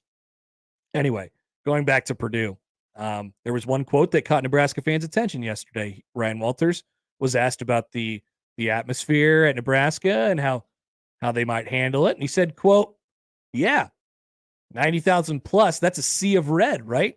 You know, my history with Nebraska started at a very young age. You know, obviously grew up a Colorado fan, my dad playing there. And that was like the hated rivalry, right? And so you remove yourself from that as a coach. And, you know, the first time I got to play against Nebraska again was in 2021, my first season in Illinois. And you should remember them running out of the tunnel, you know, in Champaign, and all the feelings come back. It's like, man, I really can't stand that color. Don't like that N on the helmet. And so definitely this has been a big week. And, you know, we've explained to the guys just how crazy it gets out there. They are diehard fans, win, lose, or draw. And so we're looking forward to a great venue to play a great and competitive and tough football game. That's right. You got the other coach for Purdue. By the way, I love this. Yeah. Before we get too far down the road here, I love this. I do too. It's good for. I've made this point for a long time. Nebraska has been, you know, such a mediocre program, and for a long time now. I miss the feeling when Nebraska joined the Big Ten, and it really was Nebraska. It just felt like it was Nebraska against everybody. Nebraska came into the Big Ten with this big bravado, like we're going to wreck everybody in this stupid, slow conference and all that stuff. And they got their butts handed to them the first Big Ten game they played in Madison, Wisconsin in 2011 by Russell Wilson and company. That was a really good team. But like the feeling that year was like, Nebraska's going to come into this conference. They're going to win it. They were picked to win the league that year. They won their division, obviously, in 2012. And I think it was, you know, when you bring in newcomers into the league in Nebraska with the sort of history, tradition, and certainly bravado that it carried around with it, people were like, we're not going to let this happen. This is our house. We've been here for a long time, even if it's Purdue, right? Even if it's Indiana, even like what we've been here for a long time. We're not just going to let you walk in and destroy this league. So like teams felt a certain way about Nebraska. And if you go back to the old Big 12 days, Nebraska's long history of being in the Big 12 and winning, you know, Big 10, Big 12, Big 8. Like Nebraska's long history with those teams sort of preceded it. It was like, well, I hate Nebraska because that's what you're supposed to do. That's how other teams felt about Nebraska. And, you know, that's sort of gone away over the last, you know, decade plus here. I don't think teams. I don't think people feel that way necessarily about Nebraska anymore. Now it comes back really quickly. If Nebraska starts winning games, it's like, oh, okay, this is what we signed up for. This is the type of Nebraska that I want to beat. And so I think it's great to hear a coach with that history sort of ingrained in him, and he's like, yeah, I'm not afraid to say it. I don't really like Nebraska. That red pisses me off. The red N on the helmet. Who are these guys? Who do they think they are? I love that. I love when teams feel a certain way about Nebraska because we just don't get that very much. It's why I love the rivalry with Iowa. It means something. The thing with Wisconsin, rivalry, whatever you want to call it. I mean, that's when you look inside what has made the emotions between those teams sort of go away. Obviously, it's Nebraska not winning a game in that series since 2012, but like they don't feel that toward Nebraska anymore. They felt it at first, right? It meant something to beat Nebraska, and somewhere around when Melvin Gordon was running for 408 yards, it was like, I'm not sure I feel this way about it anymore. So many of these Big Ten teams, like I don't feel anything towards, like Purdue, Indiana, Rutgers. Just they're nothing. Like they're vanilla. Because Nebraska doesn't have a history with them, right? So it's nice to kind of have this and be like, oh, okay, I feel something again. I just want to feel something. It's really great. Yeah, it's really great. So shout out to Ryan Walters for making that happen yesterday. That was nice. Zach just sent me on the Equitable Bank inbox the picture of the Sports Illustrated cover from preseason 2011. Do you remember the famous Sports Illustrated cover from 2011? It's the only. No. It's one of the magazines that I just see consistently. Remember magazines? Oh, magazine covers. It said right on the front there. And I think this was a national issue, not a regional issue, right? We have all the preseason magazines that have like regional covers and stuff like that. Oh, okay. I remember. So you know what I'm talking about now. Yeah. It's got Landry Jones on the left. It's got Andrew Luck on the right, and right in the middle, right in front of Jared Crick, it says Nebraska, the Big Ten's new bully. You're damn right. Yeah, we'll show them. But it's hard to remember now. It's hard to think about now. But that was certainly the attitude when Nebraska joined the Big Ten. You just don't feel it very much anymore. Nobody feels that way about Nebraska anymore, and it's sad because I think that takes a little bit of the soul and certainly the enjoyment out of winning games. And I think the pain out of losing sometimes too. Like you sort of want that. So it's good that Purdue as a coach who feels some type of way. I was thinking about them a little bit this year, and I don't have a read on this game for Nebraska Purdue on Saturday. I don't really have a read. I can't necessarily say that I feel great. I mean, there's a reason why Nebraska is just like a 1-point favorite. It's kind of just in the middle zone there. It's going to be close. Nobody knows really what's going to happen. But I look at that game against Illinois that Purdue played, and I think and I wonder, what happened there? And you look at all the other games, and they got off to a bad start. They lost to Fresno State, and they beat a really, really down Virginia Tech team. They got beat by 2 touchdowns by Syracuse. They got drilled by Wisconsin. And then they go play Illinois, a team that Ryan Walters has some history with. I just looking at it on the base level, it feels like he does a pretty good job of motivating, right? So if that's an extra thing this week, I think Nebraska, and especially coming off of a bye, I think they're in for, quite a challenge. I don't think that anybody thought that they weren't in for quite a challenge this week, but certainly Nebraska is in for a challenge with the way that they're going to be, I think, motivated. Let's hear from Matt Rule here as we go back to yesterday's press conference. We'll recap a couple things. We won't get much into the sign stealing stuff at the end. And he talked about night games in November. We might play that one. But topic of this week, it's going to be cold on Saturday.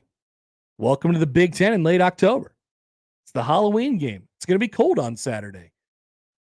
Matt Rule What do you think about the weather getting cold? Now, I pulled the clip and I put it out on Twitter last night. Matt Rule, the thing you need to know, and I think that we probably already knew, is that Matt Rule is a sicko. Total sicko. Yeah. He loves this. Like, I think and he sort of alluded to this yesterday, but as Nebraska's depth chart continues to get just completely ravaged by injuries, it's not happiness, but he really loves a good challenge. He really likes to test his team too. There's a theory going around that this team at Alabama right now, Nick Saban loves because he gets to actually coach them. He gets to coach them. They're not just, hey, roll the ball out there and win 50-0. Right. So he wants to put his team in the toughest situations he possibly can so he can prepare them for when they come up during games and to see how they react. Okay, here you have a challenge on Saturday. You're down another couple starting offensive linemen. Your depth chart is full of freshmen and sophomores at this point. Your 2 deep's full of freshmen and sophomores. And here comes the Big Ten weather. Number 7, Josh, he says, this is how we built it. This is how we designed this thing. We put the whole thing together saying, hey, there's going to be days that are really cold and windy. When we went to Illinois, it was freezing. It was freezing. Like, I had the Gatorade thing, but I can promise you there was chicken broth inside the Gatorade thing, okay? The wind is a factor every single game. Because we're technically as a you talk about sign stealing, we're on the visitor side. So we show our signals every single play to the other team's coaches up in the box, right? Like, it's not the best sideline to be in on the visitor side. We have the sun in our face. The sun in the first quarter on 2:30 games is a real factor for punt returners. So there's all these things I've had to kind of learn about our home stadium. Hey, what's the sun look like? What's the wind look like? All these different things. So, but we put everything together with the hope of it would allow us to win cold weather games. It would allow us to win windy games. It's why in the spring, when you go out in spring football and it's 27 degrees and it's windy, we never practiced in the indoor. Like, we always practiced outside because we don't have any dome games this year. Save the Big Ten championship game, so we might as well practice outside. So we've prepared for all those things. But the big thing is, again, as I said, there's a standard. We got to execute and perform at that level when it comes. Because cold weather, guys in Purdue are used to cold weather too, I'm assuming, right? I mean, I think Indiana's cold too. So, we're all going to have to play through it. It's just going to come down to who executes and plays well. I think Indiana's cold too. Maybe we could get somebody out there to confirm it. I think Indiana does. It does get cold there. Yes. We asked the poll question yesterday, and I think that came back yes. All right. So the follow-up was, how do you feel about night games in November? And he continues to take us down this road of I love when it gets disgusting. Here he is. Number 8. It's currently 75 degrees in West Lafayette. Well, not at the moment. They're getting the same heat wave we are. It's humid outside. Yeah, I've learned when it comes to those kind of things not to worry about the things I can't control. Like when Trev told me, like, hey, Illinois got moved to Friday night. I know it's a short week. If I could have picked, I probably wouldn't have done that, right? Like, they gave me the full week, but I was like, okay, we'll play it. Well, when we won the game, and I'm sitting home Saturday, and I'm like, hey, I get to watch my daughter play volleyball, and the guys got to rest another day. I was like, hey, this is pretty good. So, I don't spend a lot of time worrying about those things. And again, like, when I was in the NFL, we were never down, really in it down the stretch. But if you're in it down the stretch, you're probably going to be playing on some like Sunday nights, right? You can probably, if you're a good team in the NFL, you're going to play on Monday night, Sunday night, Thursday night. You get used to playing at night. So, I think if we could, as things move on, having a night game here at Memorial Stadium in the cold with the way our fans show up and the light shows and the things that we have going on, I'll take that. I'll take that. I'd play every game in the snow if I could, because we're here. We live here. This is what we are, right? I'll play every game in the wind. And that's because we should be able to throw the ball in those elements. We should be able to play defense in those elements. We should be able to kick in those elements because, there's a benefit to having a punter from Montana and a kicker from Omaha, right? Like, there's a benefit to having guys, like Alvano. I don't know if anybody noticed in the pregame. Anybody see what happened in the pregame? He hits the upright on the extra point in pregame. So he stands there afterwards, and he's out there. He's like, I got to get another one. He's being a freshman. I walked over him. I said, did you need 2 tries when you kicked the game winner in the state championship? Get your butt off the field. And he goes out and nails a 47-yarder. Like, there's a benefit to having guys from this part of the country and the quarterbacks from Kearney, the punters from Montana, the kick. Like, let's let it wind. Let's let it wind. he says. Put it on a t-shirt somewhere. Let it wind, he says. Let it wind. So there's different approaches that coaches have to talking about weather. And in fact, there was one time famously that Scott Frost talking about the weather may have come back to bite him a little bit. Remember a game up in Minnesota that PJ Fleck had felt the need to respond afterwards and say, we love our weather. Or maybe that was even still before the game. I believe that was also the infamous hoodie game for Nebraska in 2019 in Minneapolis. We got guys out there. It's like there's some mixed messaging, right? And when coaches are asked about weather, they're like, yeah, it's not that big of a deal. We're going to play our game no matter what. Matt Rule, like, he not only likes it, he also prefers it and welcomes it and wants it, So think about that. I would almost argue no coach romanticizes Big Ten football right now more than Matt Rule. Yeah. So think about that, and he's trying to create the team that is in the image of that, as it isn't in the mirror image of that exact thought process right there. And like the message that it's sending to his team, you have to love this bleep. You gotta love this crap, man. Like if you don't, and we're going to practice in the indoor all week, and we go out there on Saturday and we realize that the football game completely changes because of the weather factors, then like, what are we doing? You can't play here. He doesn't want guys who want to be here. He wants guys who love it. Yeah. Yes. Great point, Josh. There is a absolute distinction between the two. It's like, yeah, I want to play Division I college football. Okay. But like, do you want to not have a good time? Because we're going to not have a good time. This is not going to be fun for you. Your body is going to hate you. You're going to sit down for Thanksgiving dinner and go, what have I gotten myself into? I am beat up. So speaking of that, let's go to number 6, where he was talking about, he was asked the question about sort of what scouts ask him about players when they come in. And obviously he's a lot of thoughts on this because he's seen it from a lot of different angles now. And there's a little, a little nugget that pops up. The second hardest practicing team that this scout has seen. Here is Matt Rule, number 6. What you really want when you're trying to take a late round guy or a free agent is you want a guy that's going to practice. And so when people, we had one scout come in and said, man, you guys are the second hardest practicing team I've seen in college football. And I had him tell the team that, right? Because I think sometimes they look at me like, why are we practicing so hard? Well, you know what? When a guy comes up and it's going to be 2 names and he looks at a guy from University of Nebraska late or as a free agent, he knows, hey, these guys know how to practice. So those are the things they kind of ask, if there's a guy I know, obviously they'll ask me some more things about guys, but the base thing is that, like, what's the football character learning?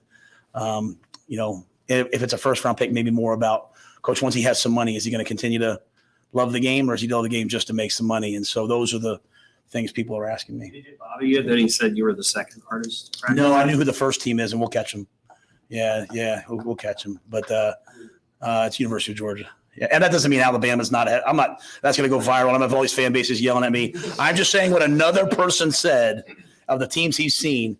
But I know how Georgia practices. This is key right here. It's been great to have MJ here to tell our guys, like, hey, on Thursdays when we come out, guys in baseball caps and we walk through, they're in shoulder pads and helmets.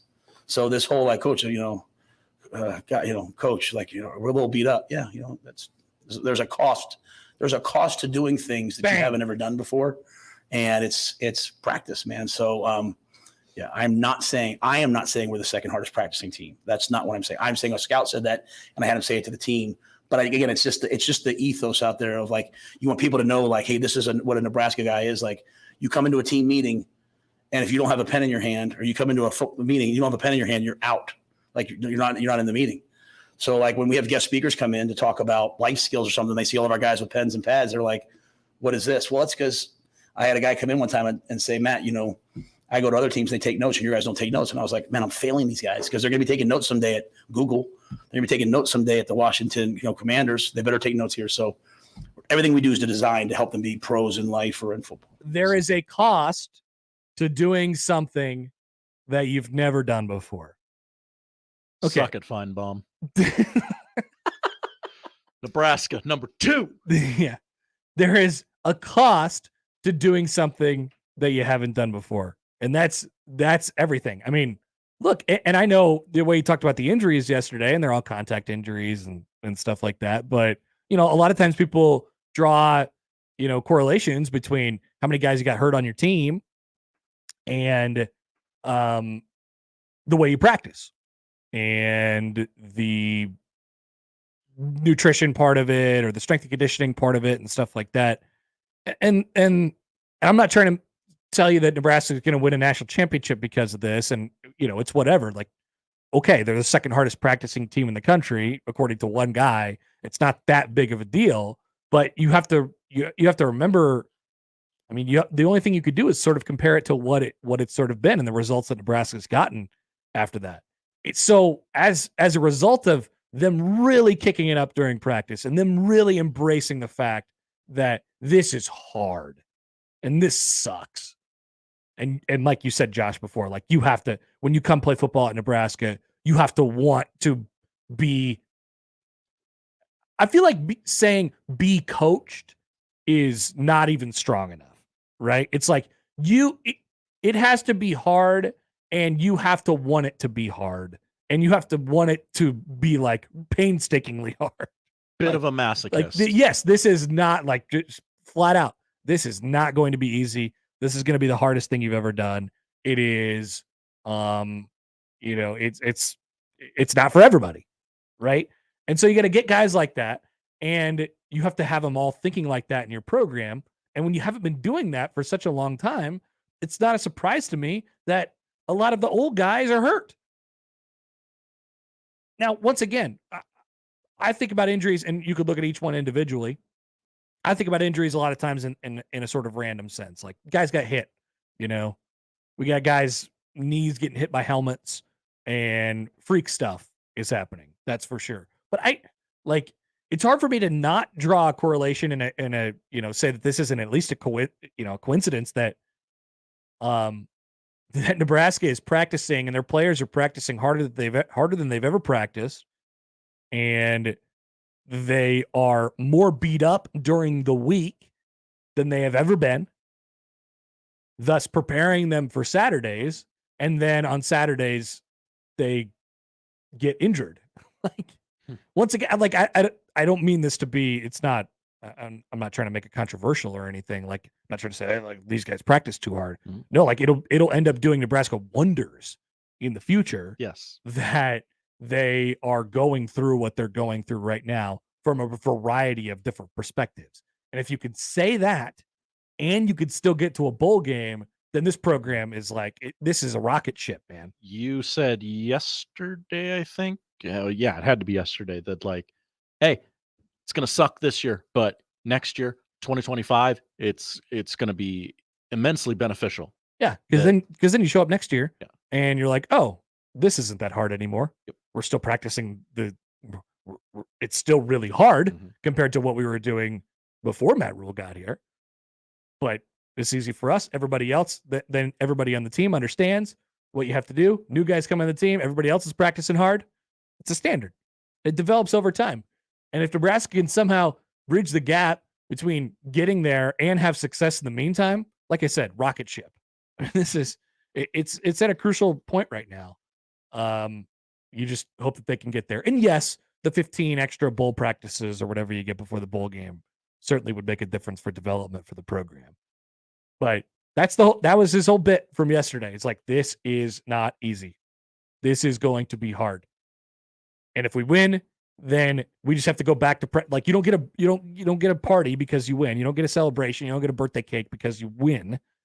You have to go back and you have to go in the hole in the mud again the very next day, because that's what we did to get us there. Yeah. And so it's a mindset. It's a mentality thing. And I think he's done a really good job at delivering that message, and it seems to have been received pretty well. Yeah, look after the Michigan game. Oh, you didn't exert enough energy. I'm going to pull the energy out of you with a full padded Sunday practice. Yep. You failed. You didn't do enough. We're going back. You didn't play yesterday. We're going to play today. That's for sure. I got an email here from Chris M on the Equitable Bank inbox. Hi, Chris M. He writes in, he says, your recruiting pitch could use some work. Here's what you said. Come to Nebraska. It's going to be hard. It's going to suck. You're going to have practice harder than you've ever practiced. It will be the worst team you've ever been a part of. Your efforts probably won't pay off for you. You will probably have season-ending injury. But if everything comes together, we can maybe luck our way into 6 wins if everybody else on our schedule is having it down here. What do you think? I'm in, Coach. As funny as that is, and as sarcastic, I guess, as that is, I think he wants a bunch of players who say yes to that. Mm-hmm. They're like, yeah, absolutely. Yeah. I want to roll around in the mud with you, Coach. Sign me up. Come on, let's roll. I know you're a sicko. I'm a sicko. Let's ride. Give me some of those good hoodies. And hopefully you see that mirrored in this team when they go and play in the cold on Saturday against a team that they haven't had, they've had limited success against, especially ever since the winnable game gate. We had a winnable game. I'm here for rivalry still, by the way, as well. All right, coming up next, Allan Bell of Sportsline will join us. We'll have him break down the potential impending news to Josh Odson that the Titans are about to have a fire sale. Oh, it has begun. Well, yeah, it has begun, but the big one is not happened yet. They're going to ship my king off somewhere. They are. Why don't we feel? I was thinking this. about this last night when you guys were going back and forth a little bit. Why don't we have the same emotional attachment to football players? Yeah. Is it because like the NFL is like they're not in your life every day, and the NFL is like such a business league. The guys get shipped out and cut, and it's so business in the NFL. Because I was thinking as you said that, I was like, yeah, you maybe feel that with Derrick Henry because he's been there for such a long time. It's uncommon for players to stay in a long place or in a place for such a long time. But I don't feel that NFL fans have these emotional connections with their football players like baseball fans have to their baseball players. It doesn't feel like Freddie leaving or even Dansby. Exactly. Like you call them by their first name. Yeah. Right? Yeah. Like that's my friend. That's my friend. That's my friend that you're going to trade. I know so much about Freddie Freeman's personal life. Is Derrick Henry your friend? I would like him to be. Be a cool friend to have. A little intimidating to walk up to. Excuse me, Mr. Henry, Mr. King, sir. Could we be friends? He's like, yeah, sure, why not? But bad news, I just got traded to the enter team here, Dallas Cowboys, to the Buffalo Bills. Yeah, something like that. All right, we'll come back with AB next on 1620 The Zone. Caller 4 right now, 402-951-1620. Qualifies for 1620 The Zone's 4-quarter pick'em. It's your chance to pick 4 football games correctly against the spread to win $1,620. Call 402-951-1620. Call now to qualify with 1620 The Zone. Live from the Host Coffee Studio, this is 1620 The Zone. It's easy to see the common signs of transmission trouble. If your engine revs before it falls into gear. If it seems to switch gears for no reason. So watch for the signs. Certified transmission, the job done right at the right price. The brand new Dollar General Distribution Center in Blair is now hiring. Starting wage is up to $22 per hour with benefits including medical, dental, vision, 401k, and a $2,000 sign-on bonus. Apply today by texting DG Warehouse to 25000 or online at dollargeneral.com/careers. Again, apply today by texting DG Warehouse to 25000 or online at dollargeneral.com/careers. Dollar General can't wait to have you become a team member at their brand new distribution center. Home is where your health is, where your family gathers together, takes care of each other. And right there with you is Nebraska Medicine. We're proud to take care of Nebraska, to deliver everything your family needs. From immediate care to neurosurgery, it's expertise you can be confident in. With locations throughout the region and telehealth appointments from the comfort of home. Find a provider close to you at nebraskamed.com. Home is with you wherever that may be. Here's today's Husker Max Practice Report, brought to you by Tickets for Less on 1180 and 1620 The Zone. Husker football picked up a massive win over the weekend against Northwestern, but head coach Matt Rule says it came at a great cost. A couple injury updates. We're a pretty beat up team right now. Ethan Piper is done for the year. He'll have knee surgery. Turner Corcoran is done for the year. He'll have foot surgery. Nuri's in surgery right now. Nuri will be out for probably 1 to 2 weeks. So we'll have to have some guys step up. So with that, Billy Kemp will be out multiple weeks with an MCL sprain. Tom will be day by day. So we're not, Tommy Hill's kind of superhuman healing powers. I'm sure Tommy will be back. Probably be at practice tomorrow, but he'll be day to day. For The Zone, I'm Matt McMaster. The Husker Max Practice Report, brought to you by Tickets for Less on 1180 and 1620 The Zone. Attention all Nebraska Huskers football fans. Get ready for an electrifying season of college football with Tickets for Less. Experience the thrill of the game and witness the power of a new era under our exciting new head coach. And here's the best part. Use promo code THEZONE to score incredible savings on your Husker tickets from Tickets for Less. Whether you're cheering from the stands at Memorial or plan to catch a game on the road, Tickets for Less has the seats you need. Don't miss out on this opportunity to be part of the Huskers journey. Visit ticketsforless.com and use promo code THEZONE today. If you're the kind of person who has the attitude that when you do a job, you do it right, not just one time, every single time, congratulations. You're a rare individual, the kind of individual the Langfeld family wants to pay very well to join the awesome crew at Langfeld Overhead Door. That's because the Langfeld family believes strongly in treating their employees right. Doing what's right, like you do on the job. Opportunities are available now. Click langfelddoors.com. That's langfelddoors.com. Equal opportunity employer. Hey everyone, Josh Peterson here with Dr. Lance Kugler of Kugler Vision. It's been 5.5 years since I had my procedure done at Kugler Vision. I remember going in for the eye analysis and finding out, hey, there's something other than LASIK. Well, I think it's important to have a full analysis of the eye so that you can make a good recommendation. A lot of the patients that we see have been told over the years, sometimes a long time ago or sometimes more recently, that there isn't an option for them. And I think that's just because they haven't had as in-depth of analysis as they need to know for sure what their options are. And I think one of the coolest things about that entire process was how comfortable I felt. And I know as I've talked to other people who had procedures done, they said the same thing, whether it was the consultation, whether it was the day of the procedure, all of those questions were answered. And there was genuine care for me as an individual person. We all have the same goal. We want you to see as well as you possibly can. Schedule an eye analysis today, 402-558-2211, or you can visit their website, kuglervision.com.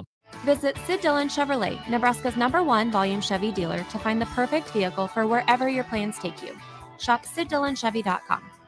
Chevy, find new roads. You are what drives us, Sid Dillon. The Chase Ink Business Premier Card is made for people who make things happen, like me. I'm Sam, founder and CEO of Manifest, a product design company that makes everyday products designed smarter. I get 2.5% cash back on purchases of $5,000 or more, plus unlimited 2% cash back on all other purchases, which helps us make more smart ideas into a brilliant reality. The Ink Business Premier Card. Learn more at chase.com/business premier. Chase for business. Make more of what's yours. Real business owner compensated for their participation. Account subject to credit approval. Restrictions and limitations apply. Cards are issued by JP Morgan Chase Bank. Any member FDIC. Here comes the money. Here we go. Money talk. Here comes the money. Allan Bell. Sportsline.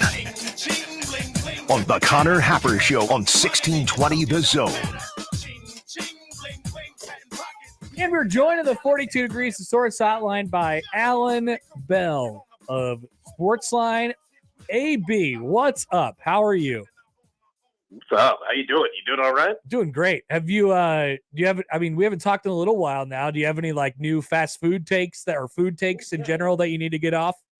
Yeah, I do. All right. So there will be no one listening that will, be able to appreciate it. But I have found the one fast food place in Nashville that's 24 hours that the service is better, past midnight than during the regular day.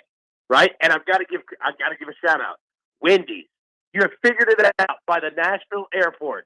Wendy's has figured it out that you can actually have decent service and fresh food, and not just, fries that feel like they came out of the lake. Wow. So I've got to give a shout out to the Nashville Airport Wendy's. You're doing a great job. Great job by the Nashville Airport Wendy's.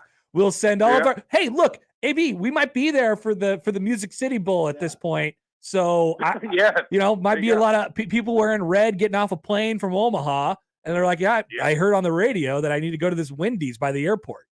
I'm telling you, it is. Let me also say that it wasn't difficult because the competition is just not there at all. Everything else is terrible, but they are good. I got to give them credit on that one. All right. Yeah. So you gotta be gentle with our boy here. But please just calmly tell our young producer Josh that his team is about to be dismantled and his team is the Tennessee Titans. Piece by piece. Oh yeah. That dismantling has begun. All right. Now, for anybody that's a Titans fan, will understand this. Once they let Dennis Daly go, everyone else was expendable. Now that joke will only laugh to Titans fans because that was the worst tackle in the history of football. But no, man. Kevin Byard. Like, look, a safety that they're going to save $19 million on. Like, they had to make the deal. Yeah. The crazy part is that I kind of think Derrick Henry's next, and I kind of think it's coming soon. I don't know what you're going to get for him because it's a running back in the NFL, and every other team knows the Titans need money.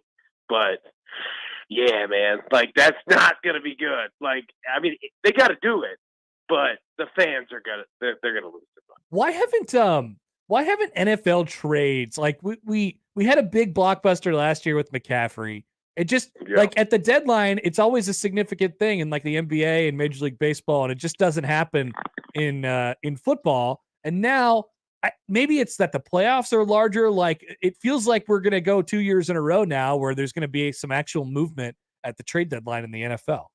Yeah, I know, right? Like it's weird. Like remember, like 10 years ago. All right, let's just use that as a baseline.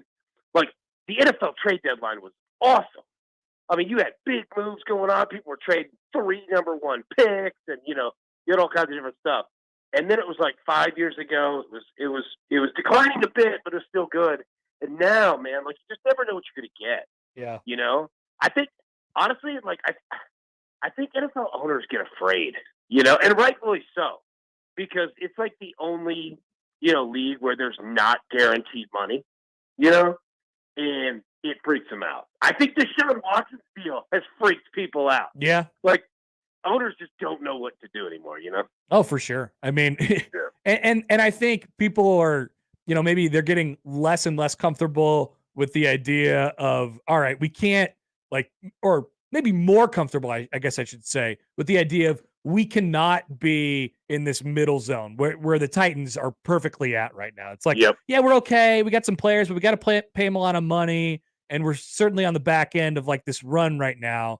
And we cannot afford to continue to go into a zone where we're in the middle and we still don't even make the playoffs with a team that we have to pay so much money for. We'd rather just be bad, dump cap, get draft picks, and then try and build it again and be good in 2 and 3 years. Like, I think people are getting more and more comfortable with that idea, where that's been in baseball for a long time. You sell assets at the trade deadline and, the playoff teams beef up. And I feel like that's definitely come over to the NFL. Yeah, 100% agree. I think that you nailed it right there, man. In that, they don't want to.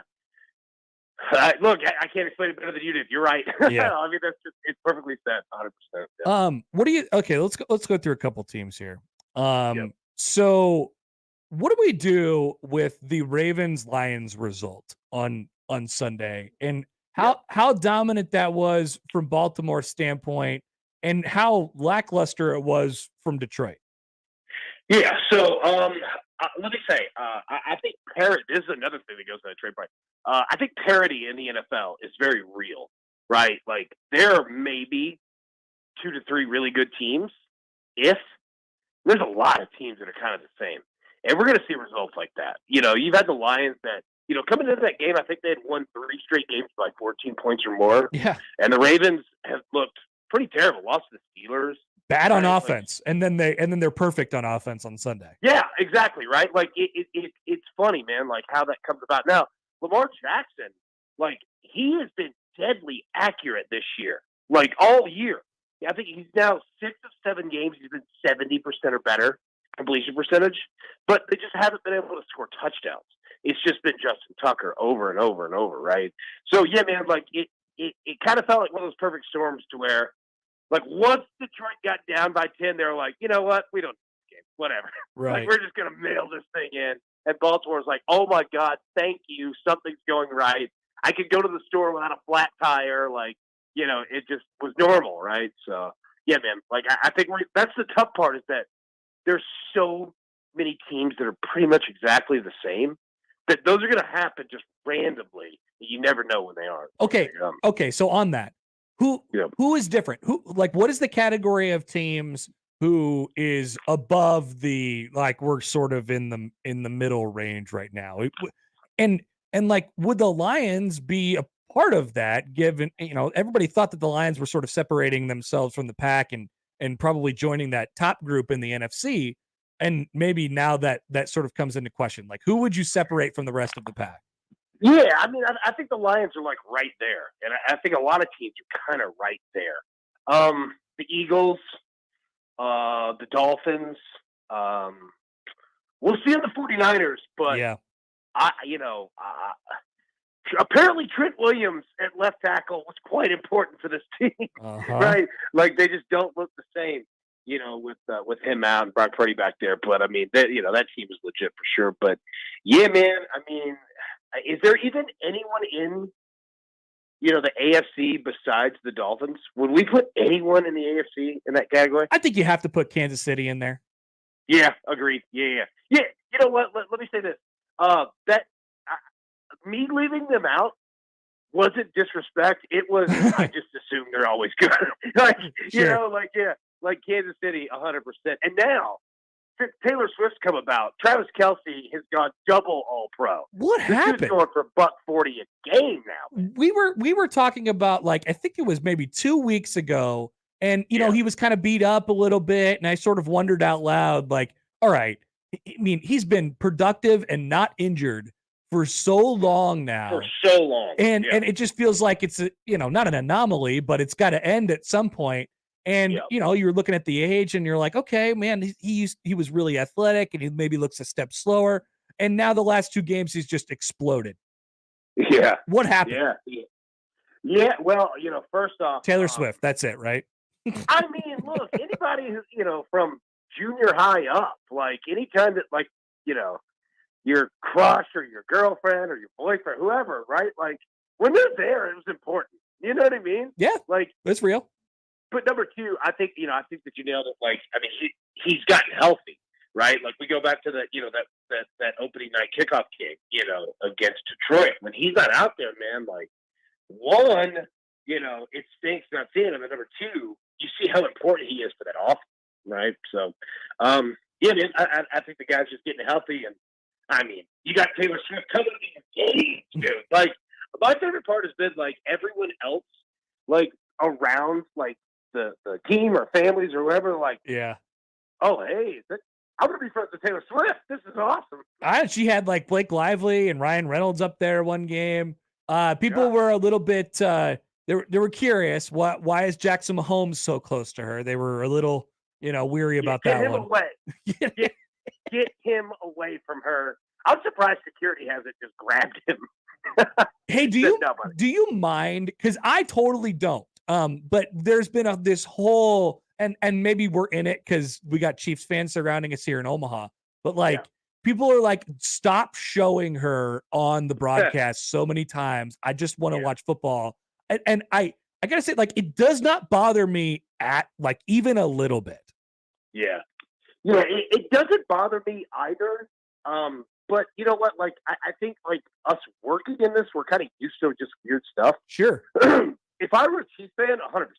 Like, I would be very, very tired of seeing things. Like, I would be tired of the jokes, of, like, going to every commercial break is one of her songs. Like, 100%. Like, I totally get it. If I were a Chiefs fan, I would have been sick of it game 1. But for us, like you just used to it. The weird thing though is like I have never seen the NFL kind of like bow down to one person. I mean, you could bring European kings and they would be like, hey, there's Prince Ricky over there or whatever, right? Yeah, like, but Taylor Swift, like, it's the NFL, and like they've gone full bore. They have. You know what I mean? Like, that's the weird part to me. As a Chiefs fan, 100%. I'd have thrown my TV out the window. Like, by game 2, I'd been done with it. I'm just waiting to see how many more weird like sayings they can come up with when they show those stats on the side. And they're running out of material. It's getting bad. Yeah, I mean, she's got such a deep catalog. You'd figure that you could find something else rather than just the hits. Yeah. See, and even Mike Tirico by the second half, the other week, whatever. Like, yeah, he was out of material. You could tell it was getting rough there for old Tirico. Yeah, man. Like that's the bad part is that now, when they have like, a Chargers game or, against the Jets prime time, like when it's just a regular like Broncos game, yeah, and you get that kind of like that B squad that's up there. Yeah, they're gonna let out some bad jokes. Well, they're probably because she goes on tour soon, like international tour. So they're probably going to stop talking about it. Like this is for other people who are complaining so much about it. This will be out. This will be gone in like 3 weeks. Yeah, it's a good point. And a year like an international tour. She's gonna be. Is she gonna buy the Chiefs? Like, she is gonna have more money than just God, man. She could. Maybe good for Travis Kelce. Well done, sir. She should buy the Royals. That's what she should do. Buy the Royals, and then you can open up the new stadium downtown with a Taylor Swift concert. I think that sounds like that'd be tough for that singer. What was her name? Lord. That had that one Royals song. Yeah, Taylor's nixing her out of here. She's gone. I don't think she's in any position to buy the Royals, but she did have that song that one time. One question about Thursday night here. So we have Bills and we have Bucks, and the Bills have this from talking to me so much, but like they're always on my radar for like what are they gonna do? I can't predict them. I don't know what's gonna happen. And now they're kind of backed up against the wall here. Like, what are we talking about if the Bills don't look good on Thursday night against Tampa Bay? Yeah, I think that, not having a run game is going to catch up to them, right? And look, they can't run Josh Allen because we've seen him, get injured, towards the end of years because you're running him like crazy.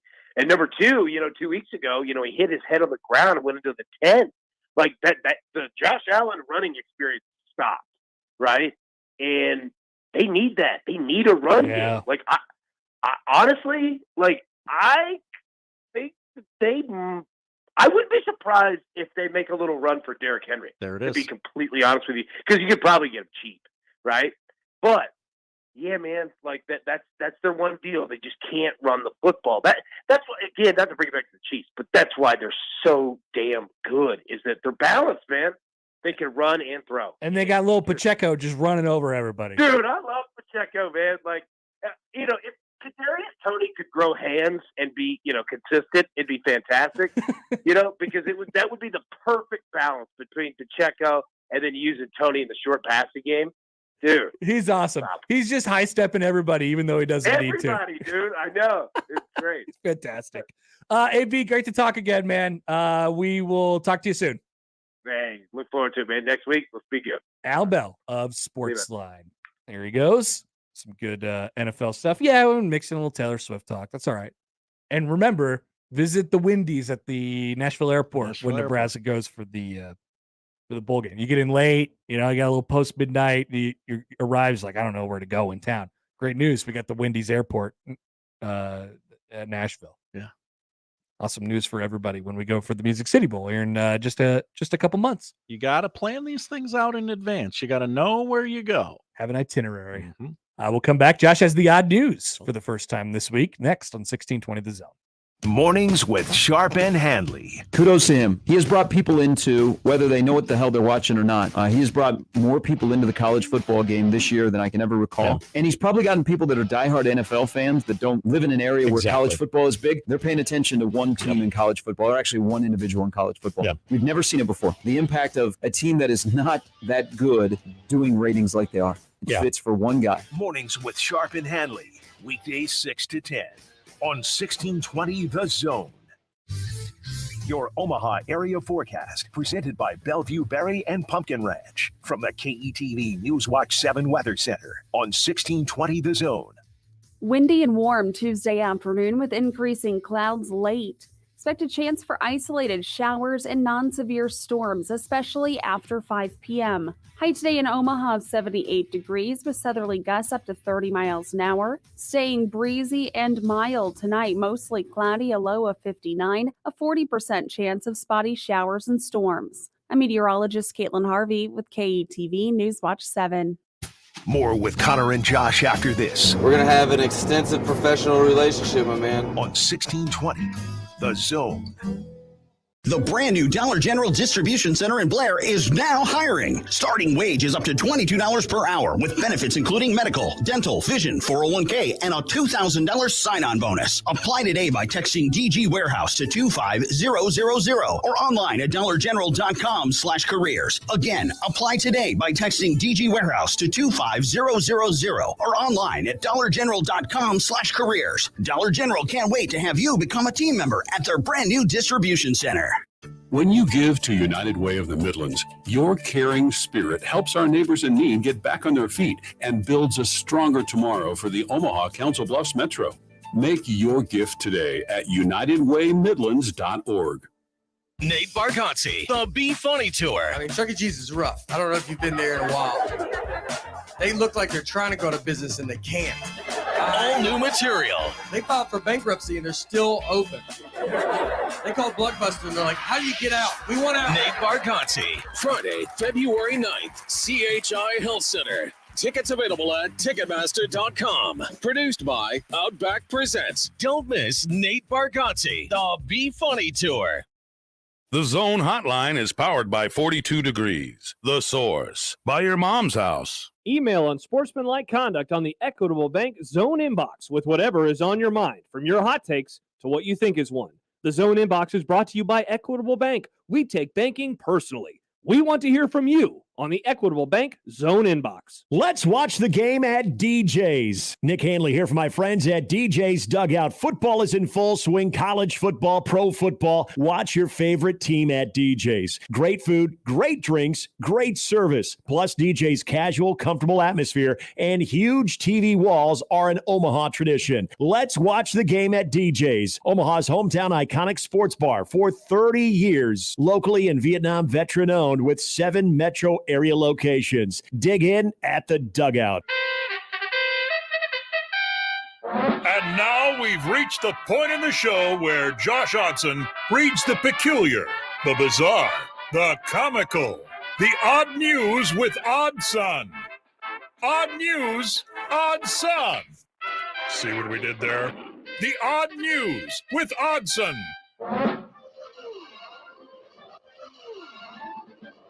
Okay, Josh, we got a bunch of stories that are just sitting there festering from over the weekend up until now. Yeah. It better be good. That's all I got to tell you. Ooh, okay. A lot of pressure. Don't like you putting that mojo on me. It better be good. Okay.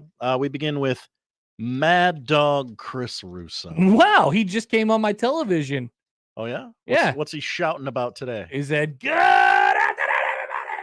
Oh, is it high heat? Oh, yeah. Oh, I guess it's just a promo, but I think he comes on at noon usually. Okay. Yeah, he'll be on after the replay of the baseball game from last night. What's Mad Dog up to? On his radio show, people forget Mad Dog hosts a radio show. Where he yells. Mm-hmm. He said, well, I mean, let's let him say it.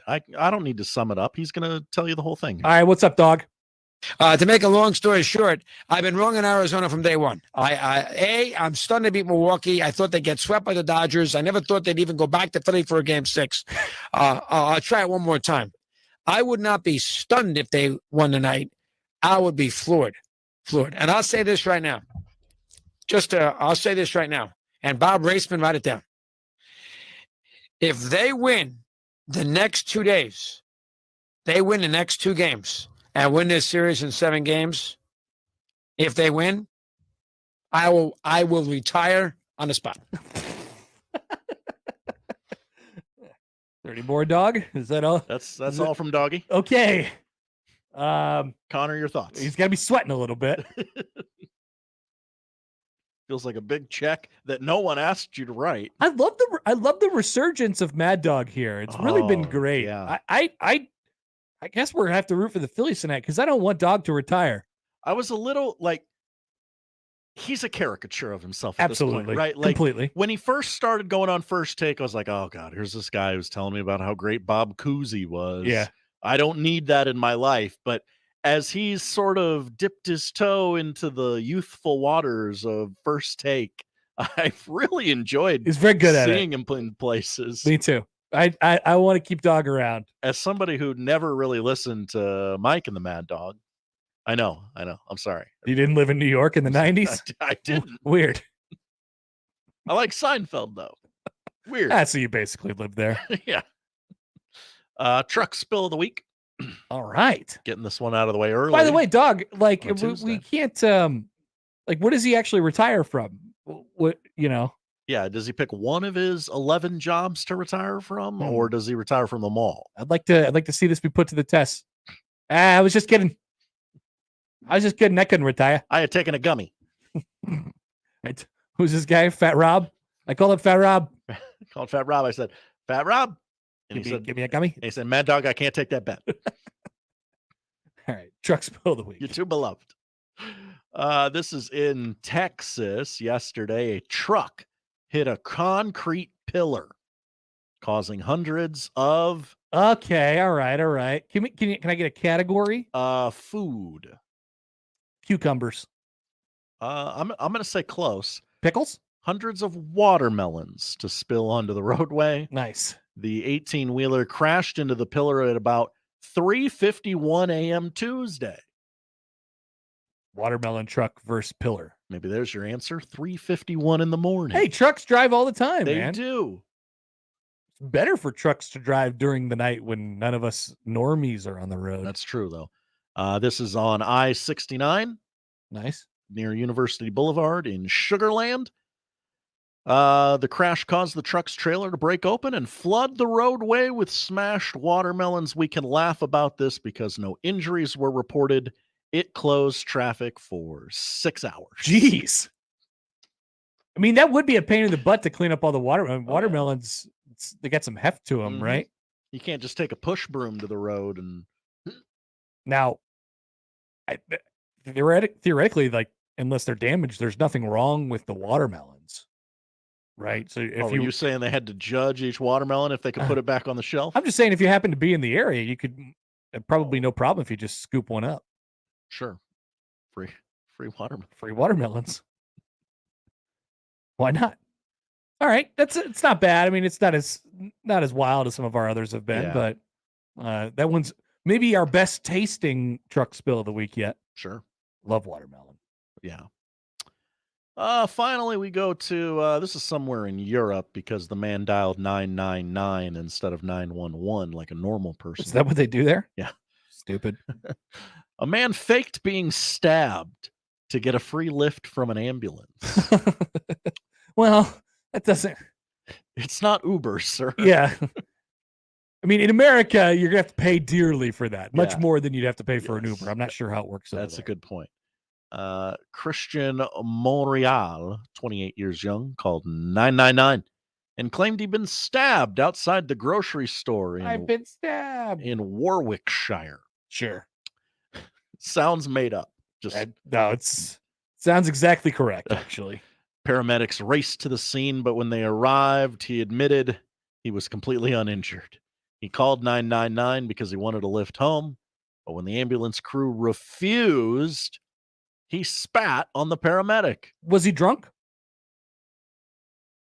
Good question. It sounds like it's going to turn up that he was, right? Yeah, it sounds like we're trending that direction. Yeah. He was arrested on suspicion of assaulting an emergency worker. While he was searched, police found 3 buds of cannabis.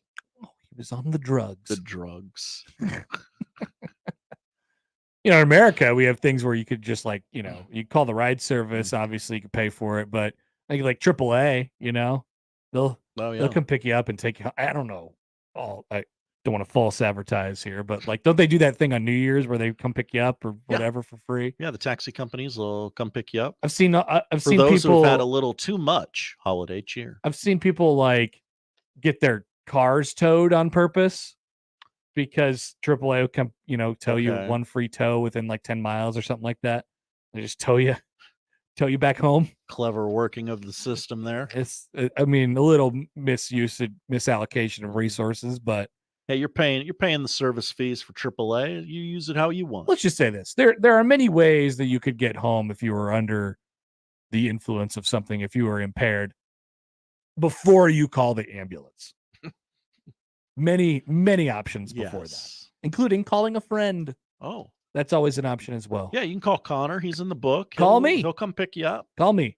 If you're ever drunk, seriously, do this. This would be hilarious. If you're ever drunk, text the text line and be like, come pick me up. But then don't wait for an answer because you're probably not going to get one. Unless it's in the middle of the day. Unless it's in the middle of the day. And then shade. We could send for you. Mm-hmm. But it'd be funny to look at. But then call somebody else. And then they'll bring you home. All right. Thank you, Josh. Thank you, Connor. A couple things coming up here in the noon hour. We'll take a dive at the Big Ten West and look at the carnage that has occurred in that division. We will also have NFL reaction, overreaction, Josh's bottom 5 NFL teams, which I imagine probably, even though most of the bottom 5 won, probably still not a whole lot of change. A lot of movement. We got one new team to the bottom 5. Okay.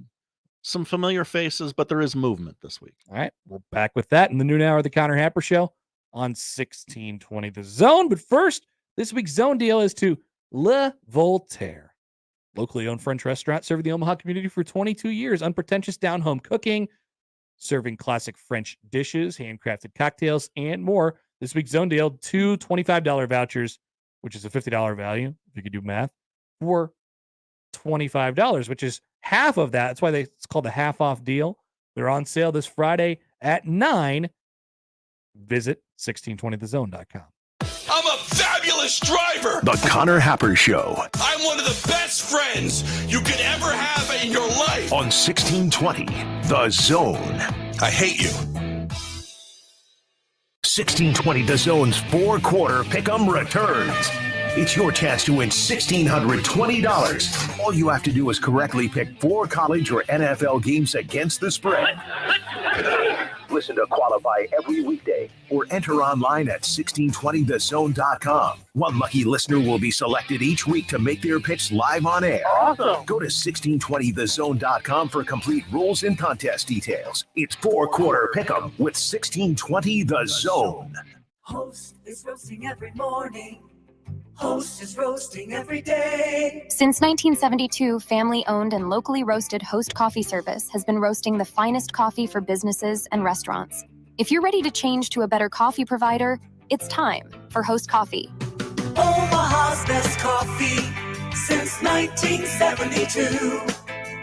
Host Coffee is always roasting something good for you.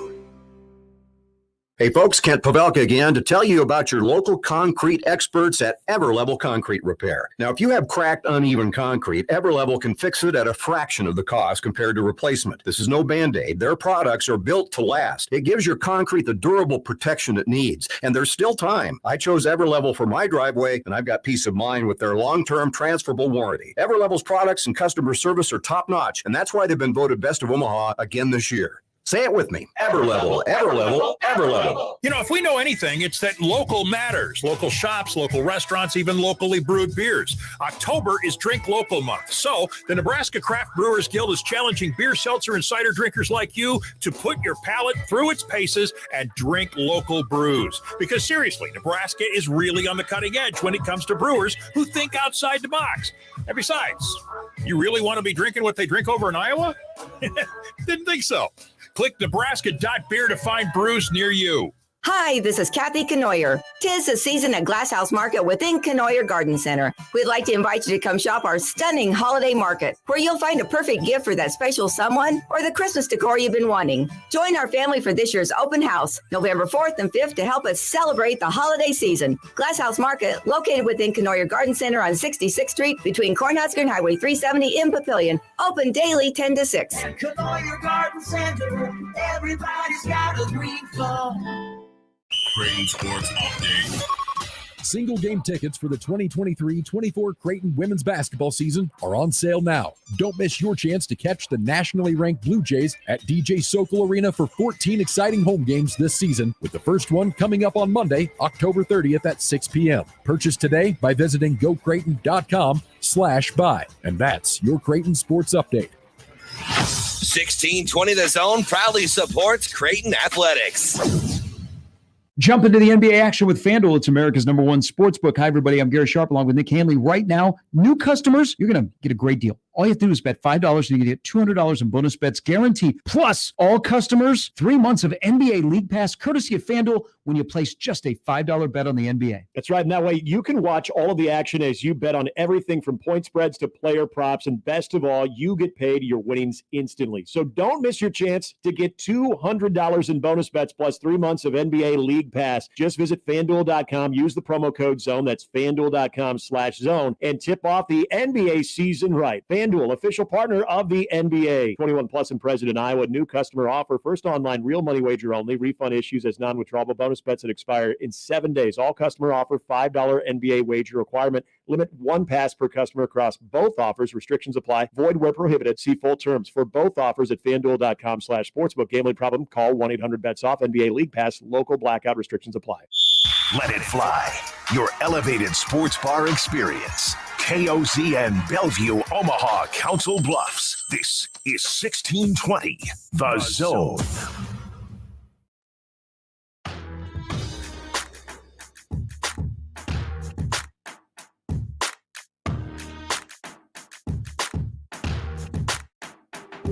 Here's a good question from Dave on our YouTube here. Oh, what's up, Dave? Which the stream, by the way, you can find at 1620thezone.com, or you can go to YouTube, but you should go to 1620thezone.com. Great website. Dave asked, would you get the snowplow out to clean off watermelons off the interstate? I think you'd have to, right? Because you need to scoop them in some way, and sort of, or you get the big dump truck, and then you have to collect them and pour them out into some other location. Where do you pour the watermelons? Where do you take the watermelons that have been cleaned off the interstate? You just dumpster, right? You just wipe them off and put them back on the shelf somewhere? No. Maybe. Couldn't possibly. I mean, they've already gone through hell and back to get to where they are right now. Might as well they've just been on the road for a couple hours. Throw them back on the shelf. Now that would be cool. That would be a sight that I would want to see. Here comes the snowplow down the road, and it's wiping out all of the watermelons. Now, this was in where? Texas? Sugarland? Right. Probably don't have many snowplows down there. Be my guess. So maybe you got to get up the big front loaders. Get out the big trucks. But it's a good question, and now it's something that I won't probably be able to stop thinking Multiple lanes of the highway and 2 lanes of the feeder were closed due to the watermelon cleanup and hazmat from the spilled fuel from the big rig. Okay, well, never mind. They are watermelons soaked in gasoline now. You cannot put those back on the shelf. But, new 4th of July idea. Watermelon bombs? I mean, come on. Once again, we don't condone this, but no, wouldn't dare. Drill. Have you seen the people on social media now? You know what they're doing with their watermelons? They're drilling holes in them, and then they're pouring all the booze in there that they possibly can. Mm-hmm. Yeah. Why don't, instead of booze, you just pour pure gasoline in there, and then do the cool thing where you smoke a cig and you throw it on top of the watermelon, and the watermelon blows up. That would be fun. Again, don't do that. Or would it just start on fire? Would it actually blow, or would it just start on fire? I think it would just start on fire. There's no explosive in there, right? I would like to see a watermelon fireball. Fireball. Yeah, I would like to see that. People don't think about that enough.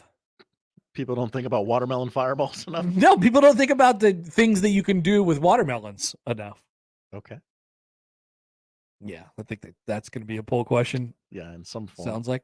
All right, so I got my spreadsheet all lined up for the Big Ten West here. And you guys know the standings. It's a train wreck right now. There's no and a beautiful train wreck. I'm doing this now because this may be the one time we can do it. Right? If Nebraska loses this week, it's sort of all out the window.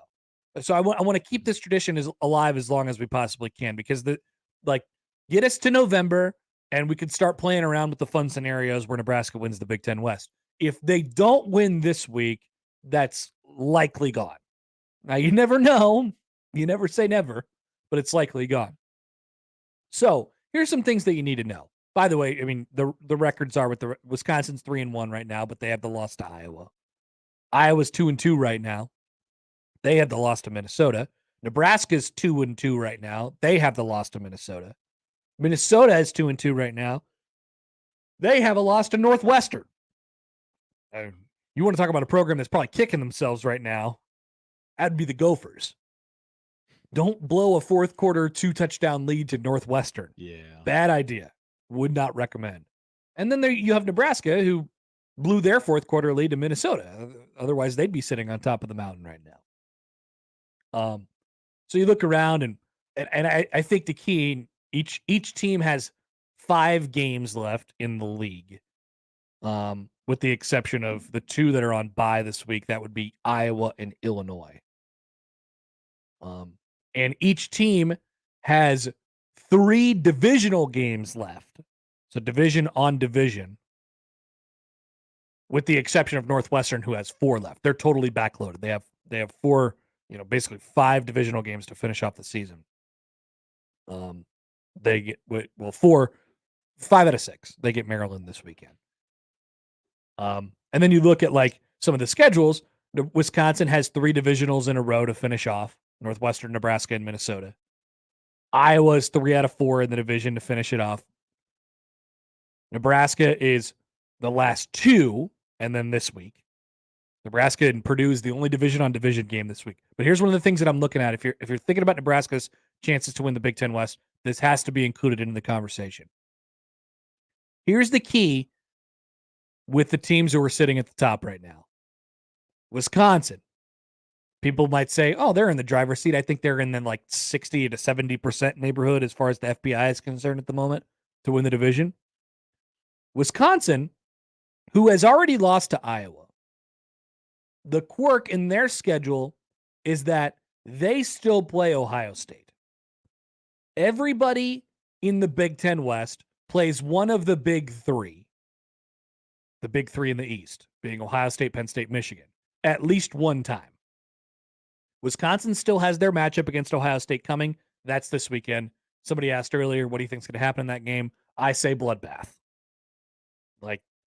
33-7 would be my guess at this point. Take it to the bank. 33-7.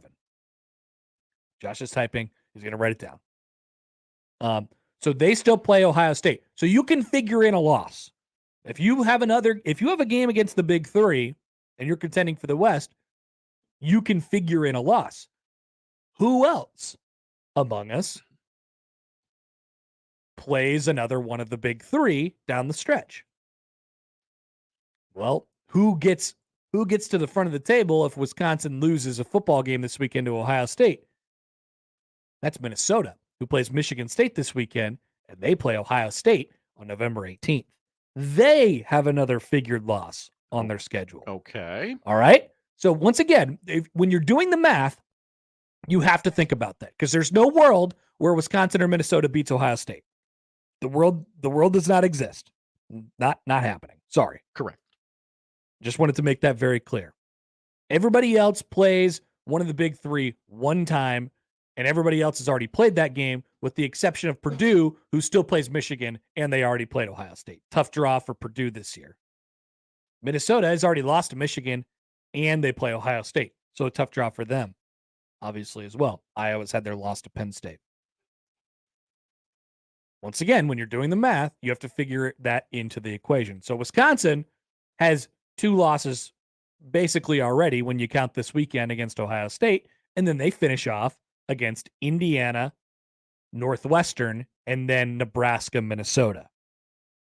It's very likely, quite likely, that we are looking at a scenario that the Big Ten West will be decided at some point in the final 2 weeks, either on November 18th or November 24th/25th. Black Friday or the day after. Because there are, in those 2 weeks, you have the following matchups. Nebraska, Wisconsin on the 18th. Iowa, Illinois on the 18th.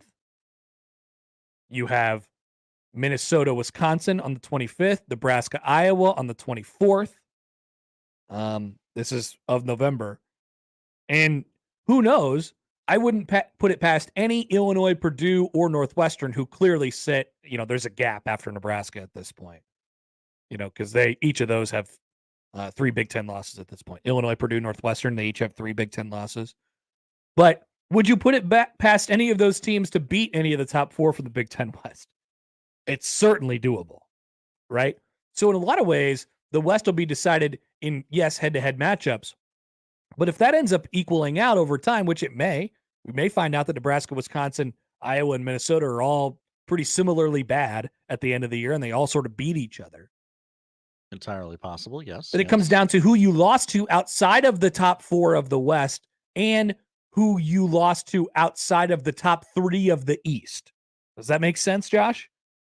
Yes. You cannot afford to lose games outside of the top 3 of the East. If you're losing a crossover game, it better be to Ohio State, Penn State, or Michigan. Sure. Because everybody else has that. Northwestern has already lost to Rutgers. We still have Nebraska getting 2 crossover games against the non-top 3 East, Michigan State and Maryland. We still have Iowa, Rutgers. We still have Indiana, Wisconsin. We still have Illinois, Indiana. And then, of course, Purdue, Indiana. And then Maryland and Northwestern play each other this weekend as well. Shafe got me. If you check boxes in those categories, you're going to give yourself a chance. Shafe got me interested in Rutgers, Iowa yesterday. Shafe got you interested in Rutgers, Iowa. Yeah, I was like, you know what? Rutgers has been playing really well. Maybe they beat Iowa too.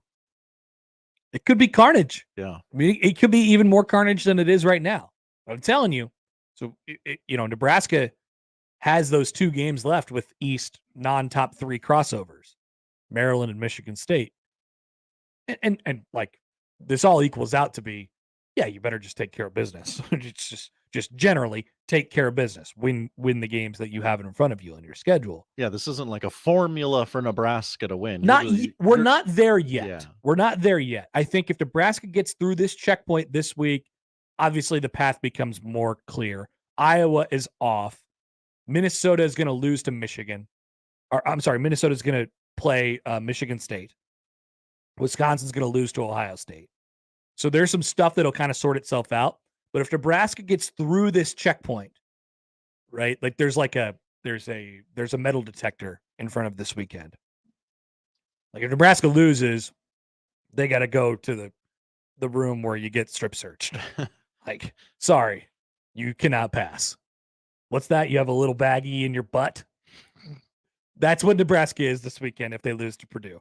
They'll get stopped at the TSA checkpoint because they're trying to transport illegal drugs. Poll question: does Nebraska have a little baggie in their butt? I don't think so. No, we won't be doing that. I don't think so. Talk amongst yourselves. But a good straw poll, good one for the YouTube audience to maybe answer. Yes. How come the only game I can remember Purdue playing this year is when they waxed Illinois? Well, they've already lost to Wisconsin and Iowa. Yeah. They got beat by Ohio State. I got to tell you, I had to triple check that. I checked that like 4 times. I'm like, Purdue played Ohio State already? What happened in that game? I don't remember it at all. It's like it didn't exist. Mm-hmm. Purdue still has to play Michigan. I mean, as we talked about before the year, and we'll talk about with Tom Dienhart later in the week, Purdue's schedule was a train wreck this year. I mean, really, really difficult. And they ended up beating Illinois pretty good, but that's a pretty beat up team right now. Obviously, you could say the same for Nebraska. They got to get through this checkpoint this week, and then we can start really getting to the scenarios. Right now, Nebraska's in it. Right now, they're in it because once again, I know they have 2 losses right now, and they look like they're a game behind everybody else, and they don't own tiebreaker over Minnesota, which may end up being significant. But you have to factor in another loss for Minnesota and Wisconsin because they both play Ohio State in the next. Well, Wisconsin plays them this weekend. Minnesota plays them in 3 weeks. Got to factor in another loss. And the schedules are important down the stretch. And there's some division on division in the last 2 weeks. Maybe it's decided there, or maybe it's decided before that when somebody slips up unnecessarily. Ooh. Keep yourself in the race. The slip-up game. Oh, yeah. Oh, there's going to be plenty of those in the West. No doubt about it. Josh, I don't think this is a breaking news sounder. No, we predicted it over the summer. We did. But we have Nebraska scheduling news. The Nebraska-Cincinnati game that was scheduled to begin as it was scheduled to start during COVID, during the COVID year, 2020. People forget. They were supposed to play each other that year, and that was the year that Cincinnati went to the playoff, right? Or was that the year after? After. You sure? No. Okay. I think that was the year they ended up. Yeah, after. All right, anyway. They're supposed to play each other on September 26th of 2020. And they are going to play that series starting in 2025, and it was supposed to start up in Cincinnati at their home field, Nippert Stadium. Cincinnati will host the first game of that series, but they will host it at Lucas Oil Stadium. 2021 playoff team. 2021 playoffs, the year after that. So Cincinnati and Nebraska will get together for a little quote-unquote neutral site, even though it's really a home game for Cincinnati. But Nebraska fans will travel, as they do. August 30th, 2025. It'll be the season opener for both schools. We love a season opener on the road. And they will conclude that series. So the home and home is still a thing, but it won't officially conclude. The contract will not be executed until 2032, when Nebraska will host Cincinnati at Memorial Stadium in Lincoln. And they'll both be a part of the Big 12. South Stadium will be 5 years old. It'll need a renovation by that point. Footballschedules.com reports financial terms of the revised contract are also different than a regular home and home series where an even dollar amount is typically exchanged. For the 2025 game in Indy, Cincinnati will pay Nebraska 25% of all ticket revenue, or $400,000, whichever is greater. Nebraska will receive 500 lower-level tickets at no cost and will receive 1,000 lower-level tickets to sell, which will be priced at $25 a ticket. For the 2032 game in Lincoln, Nebraska will provide 400 tickets to Cincinnati at no cost. They could also purchase their seats just like any other home game for Nebraska. Famously very easy ticket to get in large quantities. Get ready to open the season in Indy. Maybe Big Ten Media Days will be in LA at that time, so we won't have to make back-to-back trips like a month apart. Well, Danielle makes the great observation. Hi, Danielle. We have to go to Indianapolis twice that year. Nice. At Well, the people have beginning already and one at the end. Well, right? Josh, people have already complained about how tough the 2025 schedule is. Are you sure? Got to get right for 2025. Got to get right for 2025. So when we look at Nebraska 2025 schedule, isn't that like Ohio State, Michigan, a West Coast team? This is not something we should be doing in the season, by the way. no. But they will play at Lucas Oil Stadium to open the season on the 30th of August that year. Other non-conference opponents will include Akron and what the hell is HCU? Who's that? Josh, who's HCU? That's Harold Christian University, of course. Houston Christian University. Houston Christian. I don't remember that game getting added, but it's in there. Which is a real school, apparently. And ULM, Louisiana Monroe. Those are the non-cons. And then your conference games will include Maryland, Minnesota, Iowa, Michigan, Michigan State, Northwestern, USC, Penn State, and UCLA. Yeah, that is tricky. Once again, on Nebraska's 2025 schedule, you have Cincinnati, Michigan, USC, Penn State, UCLA. Houston Christian out of the FCS Southland Conference. We love the FCS. I don't even remember that happening, but it did happen. 23-81 is their record Get since ready. 2013. Nebraska better be good by 2025. We will come back. Not even on their Wikipedia page, the Nebraska game. Wikipedia doesn't know everything, Josh. Apparently. NFL reaction, overreaction on the other side on 1620 The Zone. Live from the Host Coffee Studio, this is 1620 The Zone. Our Cox mobile plans are like a band. The more people you add, the better it sounds. So add more lines to save more. Pay as low as $30 per line when you add 4 or more gig unlimited lines. It's easy. I like the sound of that. Visit cox.com/mobile. 4 lines required for $30 per line. Price max of 5 lines. Prices exclude taxes, device activation, and other fees and charges, which are subject to change. Cox postpaid internet required. Other restrictions apply. Make the right call, fans. The Rooferees at John Higgins Weather Guard. It's Halloween at Genesis Health Clubs. Join with no enrollment fee, no contract, and save 31% per month every month. It may be the spookiest time of the year, but starting a new fitness routine doesn't have to be scary. Genesis Health Clubs has top-of-the-line equipment and the absolute best personal trainers, tennis professionals, and group fitness instructors to help keep you motivated and headed towards your fitness goals. Plus, relax in luxury afterwards with saunas, steam rooms, and fluffy towel service.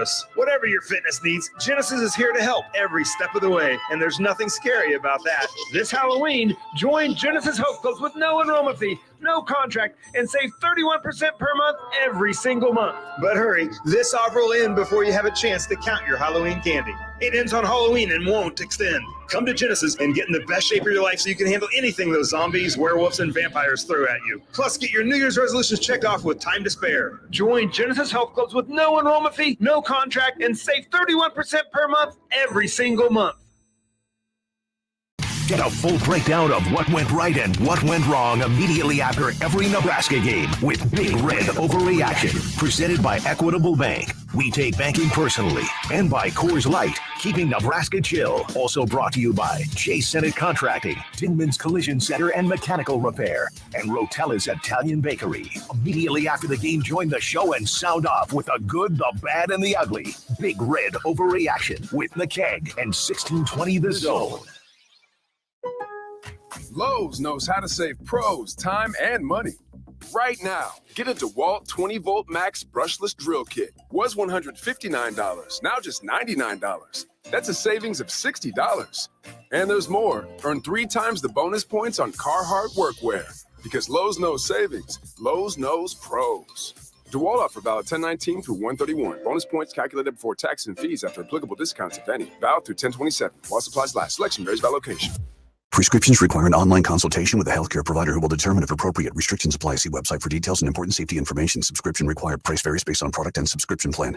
Hey guys, did you know there's a generic form of Viagra that works just the same, but is 95% cheaper? And you can get it online? Just go to hims.com/radio. Through Hims, you'll get a free medical consultation, discreet shipping if prescribed, a 100% online process, and trusted generic alternatives to the name brands at up to 95% off. That's right. Get generic for Viagra, the same active ingredient as brand name Viagra, but for 95% less. It's the same medication, still prescribed by a licensed medical provider, but with zero copay, no expensive appointments, and no awkward face-to-face conversations. To start your free online visit, you need to go to this exclusive address, hims.com/radio. That's hims.com/radio for your free online visit, hims.com/radio. Each home game Friday, Hy-Vee hosts the Big Red Breakfast Buffet on 1620 The Zone. Join the unauthorized Big Red Breakfast Show live from 6 to 10 with Gary Sharp and Nick Hanley, and enjoy breakfast from Hy-Vee Market Grill, featuring all your favorite breakfast food. This buffet is sure to make your day. A one-trip buffet is just $12 or all you can eat for only $15. Buffet includes scrambled eggs, party potatoes, bacon, sausage, biscuits and gravy, and assorted pastries. It's the unauthorized Big Red Breakfast at Hy-Vee Home Game Fridays on 1620 The Zone.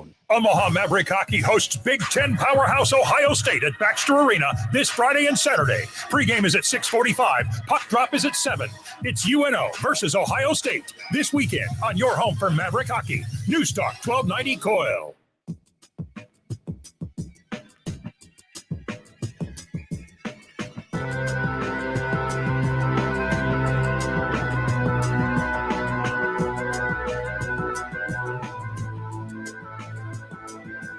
All right, Josh, let's talk some NFL with this week's NFL reaction, overreaction. I feel as if we have overreacted to some things on NFL reaction, overreaction. That's We're normally very cool, calm, and collected. It's very meta. It's a meta game. It's like, yeah, they're overreacting to things on deciding if other things are overreactions or not. It's part of the, it's part of the territory we enter into. It's really okay. Sometimes we're going to be wrong on some things. Give enough takes, you're bound to be wrong. All right, Josh, let's do it. All right. Take number 1 this week. The Dolphins cannot be considered a Super Bowl contender without a signature win. I've seen this flying around in people who are just a little afraid to put the Dolphins in that category of like elite teams at this point because of who they haven't beat or who they haven't played. They obviously have a tough time against the Bills, who have some pedigree at this point. And people give them the benefit of the doubt because of their pedigree, right? Because of what they've done and had, an amount of playoff success. The Dolphins don't have that. They don't have that. But I don't agree with the take. I think this is an overreaction. I look at the Bengals in 2021 when they went to the Super Bowl. And nobody really considered the Bengals a contender, and then they beat the Chiefs in 21, and then they did it again in the AFC title game, and they won 12 games the next year, and then they were just like there. Were they able, could they have done that without beating the Chiefs in the regular season in 2021? I think so. I think that was always there. Did they need that win to say, all right, we can do this, we can get over the hump? We can't say for sure. But generally, I think the Dolphins are one of the best one of the best 5-6 teams in the league. And I'm going to include them in that category, regardless if they have a quote unquote signature win yet. I agree that they're one of the 5 or 6 best teams in the league, but I think they sit firmly atop tier 2. Okay. And that's okay. Maybe that's just what they are. But it's not necessarily because of who they have or haven't beat yet. Is that if they played the Chiefs tomorrow, which they do play the Chiefs in a couple weeks in Germany, and they beat them, are they immediately vaulted into tier 1? And that's how we talk about things. Maybe because it's not that they have lost marquee games; it's that they've played so poorly in marquee games, and they don't play them a lot either. Yeah, the Eagles and Bills are the only ones that I can think of this year. I don't have everything they've done this year right in front of me. Yeah, it'd be really this year and last, right? But they don't. Doesn't seem like they have those big ones a lot. But also, on any given week, yeah, sure, that offense is capable of beating somebody, right? That's how I choose to look at it. So looking at their remaining schedule, they play the Chiefs in a couple weeks, and then and they play the Cowboys in week 16, the Ravens in 17, and the Bills in 18. And so wow, that's a long gap of and so those 3 are just going to be the ones where all right, the Dolphins real or not? They're going to stack some wins here. Okay, yeah, I think they're gonna be pretty good for the next month or so. Take 2. The Ravens should be considered squarely in the title hunt. Hey, that opened my eyes. It was on this very segment last week that we asked about the Ravens and the offense if they were in some sort of trouble. I picked the Lions to win that game on Sunday, thinking that it would be an offensive oriented game, like an offensive type of game, and that the Ravens wouldn't have enough to keep up with the Lions. Obviously, that seems completely ridiculous now, given what happened in the game, 38-6. That was like, once you show something like that, people don't forget about it. It's the same thing in the inverse of what the Dolphins have done. Mm-hmm. It's why I can only remember the Purdue-Illinois game this year. Right. Because they poured it on Illinois. I don't think the Lions are really going anywhere, but whatever the Ravens do the rest of the year, people know that shot is sort of in their bag, and that's available to them to play as a card. Mm-hmm. And so the expectations get higher when you do that. So, yeah, I guess so. I mean, they seem like the best, most put together team in their division right now. Yeah, I would say that. I certainly don't trust the Steelers or the Browns. No. I guess you're just waiting for the Bengals to show up. They didn't play this past week, so you're honking for monking. That was impressive. I was impressed. Yeah. And I know people aren't all the way there in Detroit yet, or maybe, but I that was impressive. It definitely felt like a Michael Jordan, and I took that personally. Yeah, that was a bleep you game for sure. Yeah. Lamar absolutely. bleep you game. Mm-hmm. And Allan Bell's right. Like, Lamar Jackson is playing out of his gourd.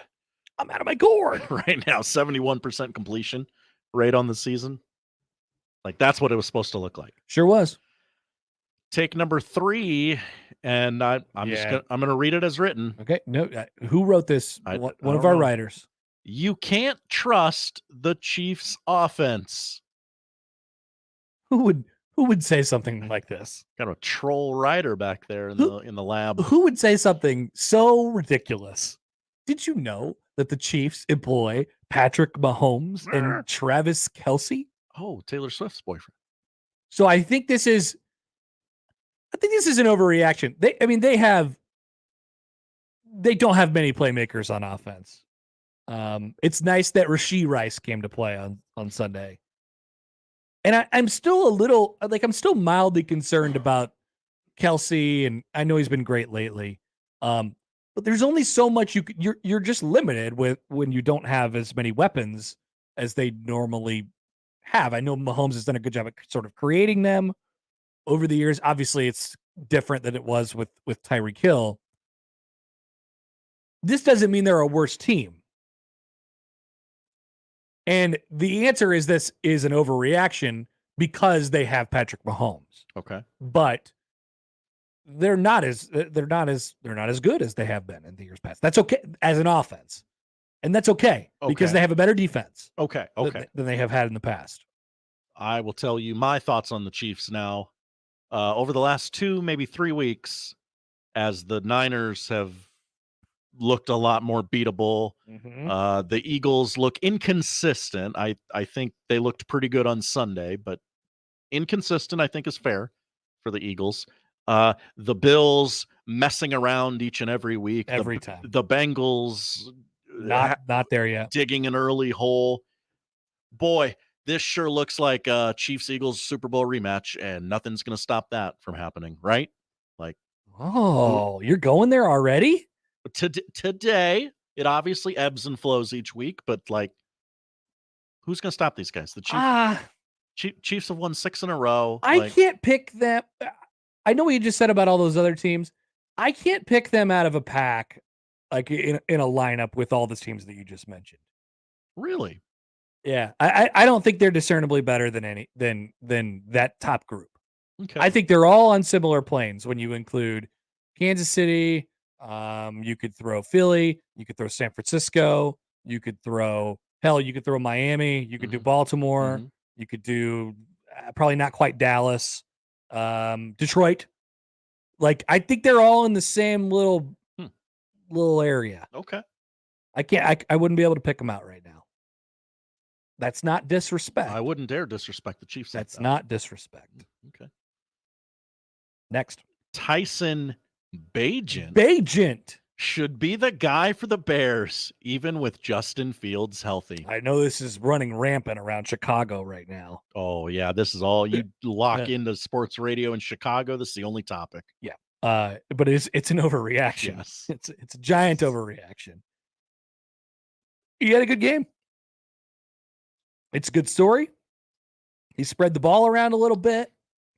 They had a great day. They had a great game from Deontay Foreman of all people. And they won. But that's it. That's all it is. I understand.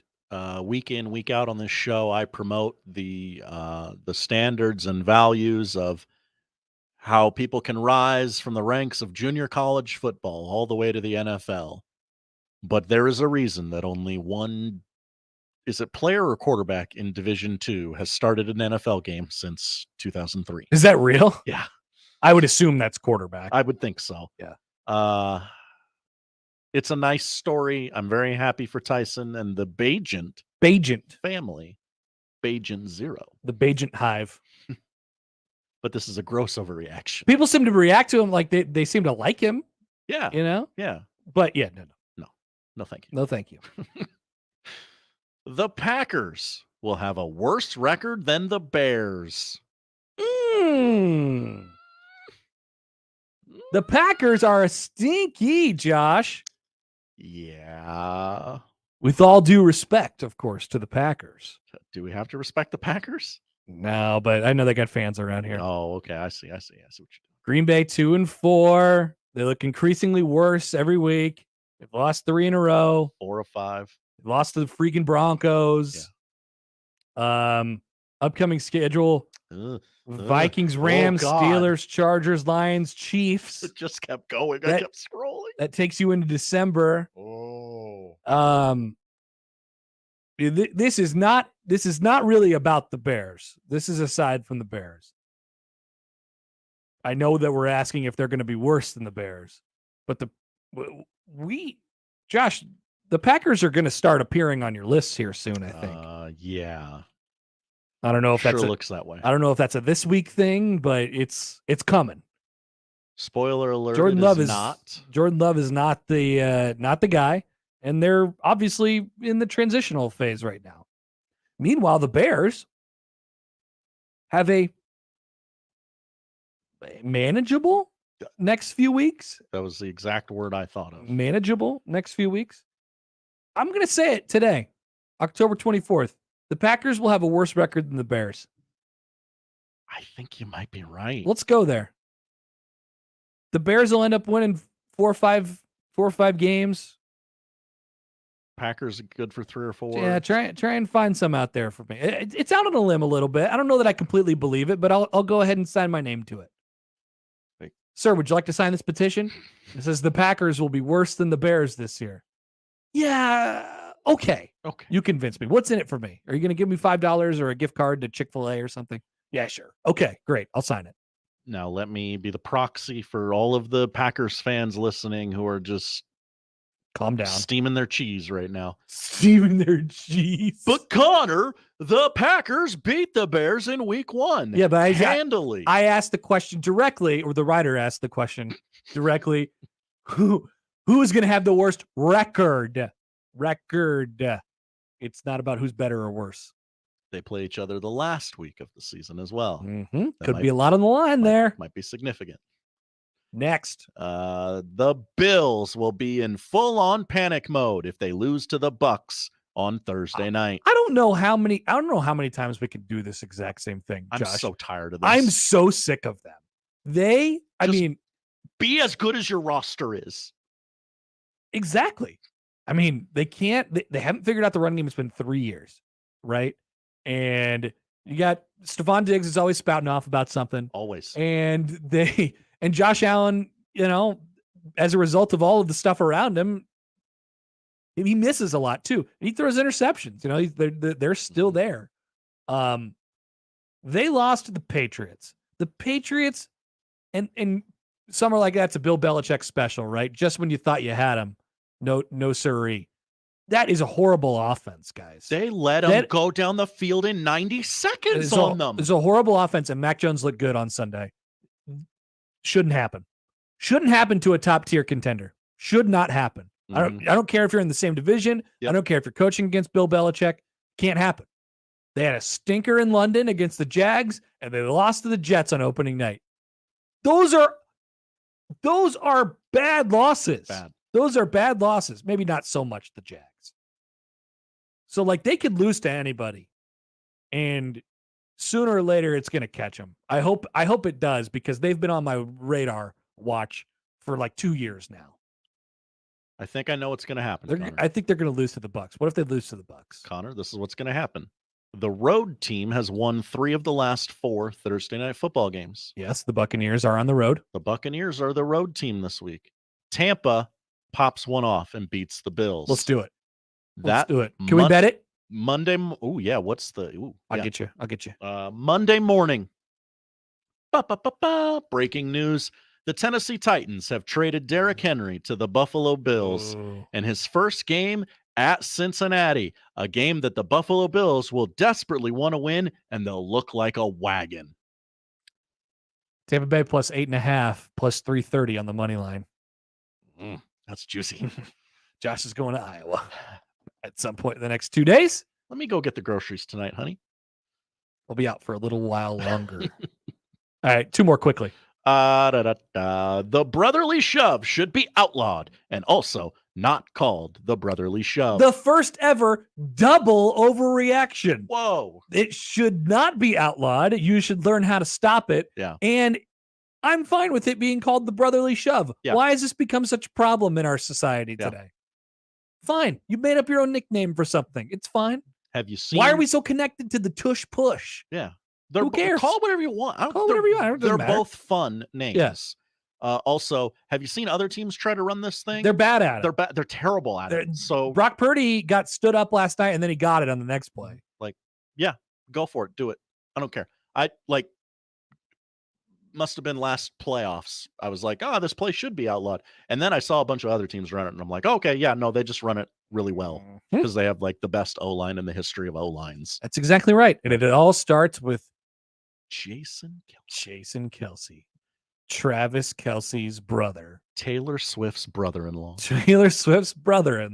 That's exactly right. Who likes to go to baseball games now. He does. Baseball. That dude's growing on me, though. I was sick. He's super cool, man. I was sick of him, and now I'm kind of like, you know what? I like this guy. He's very cool. He's like a good hang. He's calm and chill. I like that guy. Finally, Brock Purdy. Okay. That's it. Good job, writers. Great question, writers. Take the rest of the day off. Brock Purdy is on. There's some flags popping up here, Josh. What's going on? The Niners have lost their last 2 to Cleveland and Minnesota. It's not good. I get that, weather was a factor in the Cleveland thing and whatever. Last night was not a great showing. Trent Williams is out. That's the guy. I couldn't remember his name. I knew it started with W. Brock Purdy in his last 2 games is 0-2. 0-2. 33 of 57. 2 touchdowns, 3 picks. That's not so efficient, Josh. No. And just he looked bad last night. Bad throws, bad decision makings. We praised him a couple weeks ago for not having the hubris of, I can make that throw. Yeah. He tried to do he that threw last 4 night. touchdowns and had everything going against the Cowboys. He tried to do that last night. I'm watching you, Brock. Yeah. I'm curious. I've seen that Brock Purdy before. He played at Iowa State. It's not the same guy we've seen for the 49ers this year. I'm watching him. I'm curious. I'm mildly curious about the 49ers too. Like I said, little CMC heavy for me. Bengals, Jags, Bucks, next 3 for Bengals, Jags, Bucks? Yeah, the 49ers. Bengals, 49ers is going to be a pretty big one. Time will tell. It's the 3 p.m. CBS game. That's a big one. Josh, thank you. Thank you, Connor. It's NFL reaction, overreaction, but you're not done yet. Your bottom 5 next on 1620 The Zone.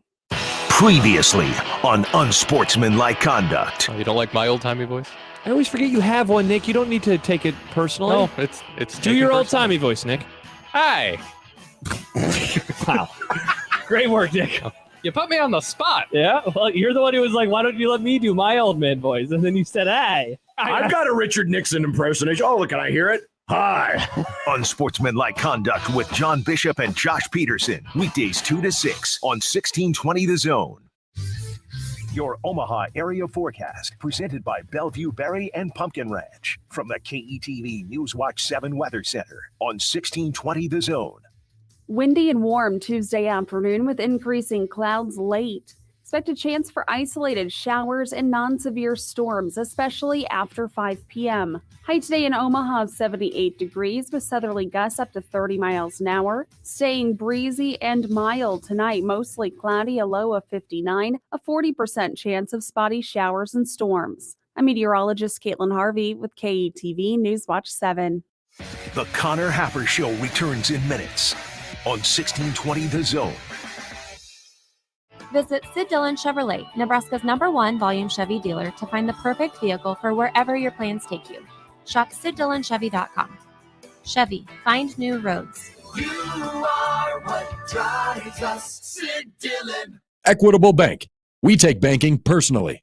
EquitableOnline.com. The brand new Dollar General Distribution Center in Blair is now hiring. Starting wage is up to $22 per hour with benefits including medical, dental, vision, 401k, and a $2,000 sign-on bonus. Apply today by texting DG Warehouse to 25000 or online at dollargeneral.com/careers. Again, apply today by texting DG Warehouse to 25000 or online at dollargeneral.com/careers. Dollar General can't wait to have you become a team member at their brand new distribution center.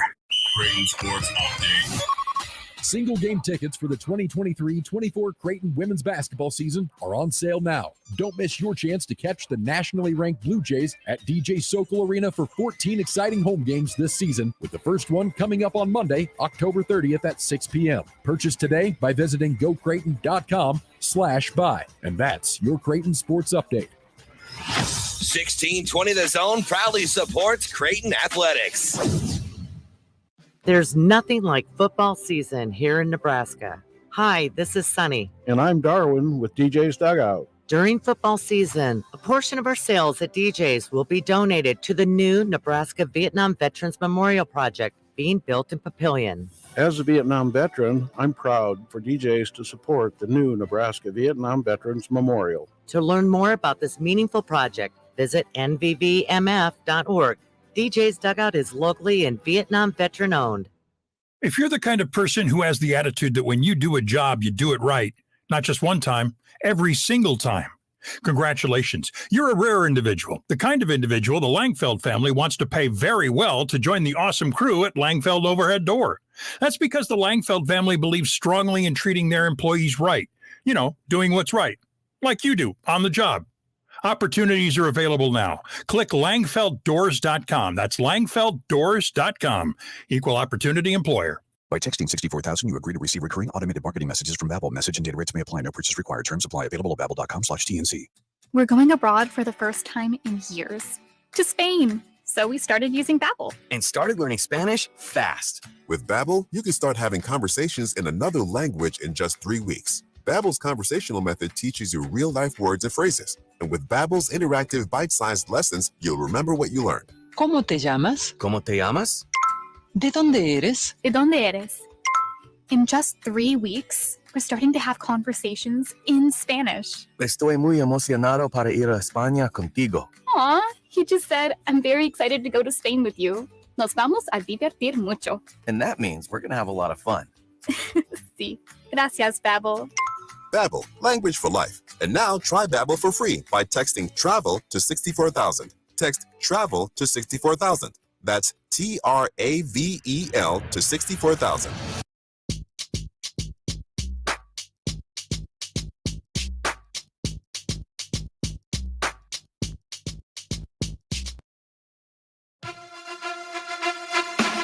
What the hell? I was admonishing a writer from Rock Creek.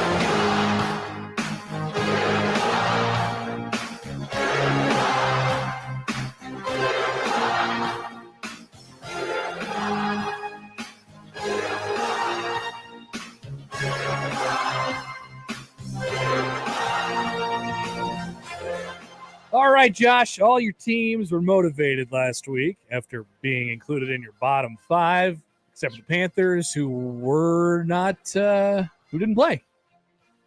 Yeah, no, they were on a bye, so my bottom 5 went 4-0 last week. How about that? And there is some new blood this week, so let's do it. Yeah, let's do it. Number 5 in the bottom 5. God, come on. Take forever. Number 5. A familiar face edging their way almost out of this list. But it is the 6th time they've appeared on this list this year. It is the Chicago Bears. The Bears bear down, Chicago Bears. Kind of an impressive 30-12 win against a really stinky Las Vegas team. Yeah. With a backup quarterback. With a backup quarterback who doesn't know what to do with Devontae Adams and he wants to be traded. Yeah. And Josh Jacobs has been horrible this year. Yeah. Josh Jacobs led the league in rushing last year, and he's been just completely horrible this year.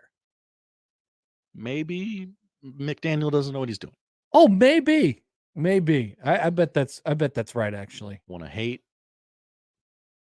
hate a fellow Josh, but he might be an idiot. Tyson Bagent. 21 of 29, 162 yards and a tutty. People are saying that he's the guy. Someone wondered earlier on the text line. Oh. Was it on the text line, or was it somebody drawing the same conclusion with Heinrich Harburg and Jeff Sims as they were with Fields and Bagent? It doesn't matter. Star Wars fiend, here it is.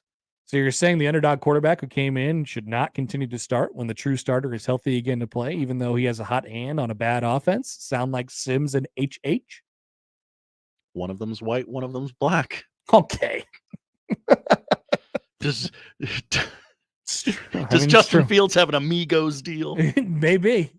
A lot of correlations to be drawn. Also, the NFC North is really bad. Not good. I understand the Vikings won last night. The Lions also exist. Yeah, but the rest of it, no bueno. There are some games, Bears fans. If you want to win them, you can. Number 4.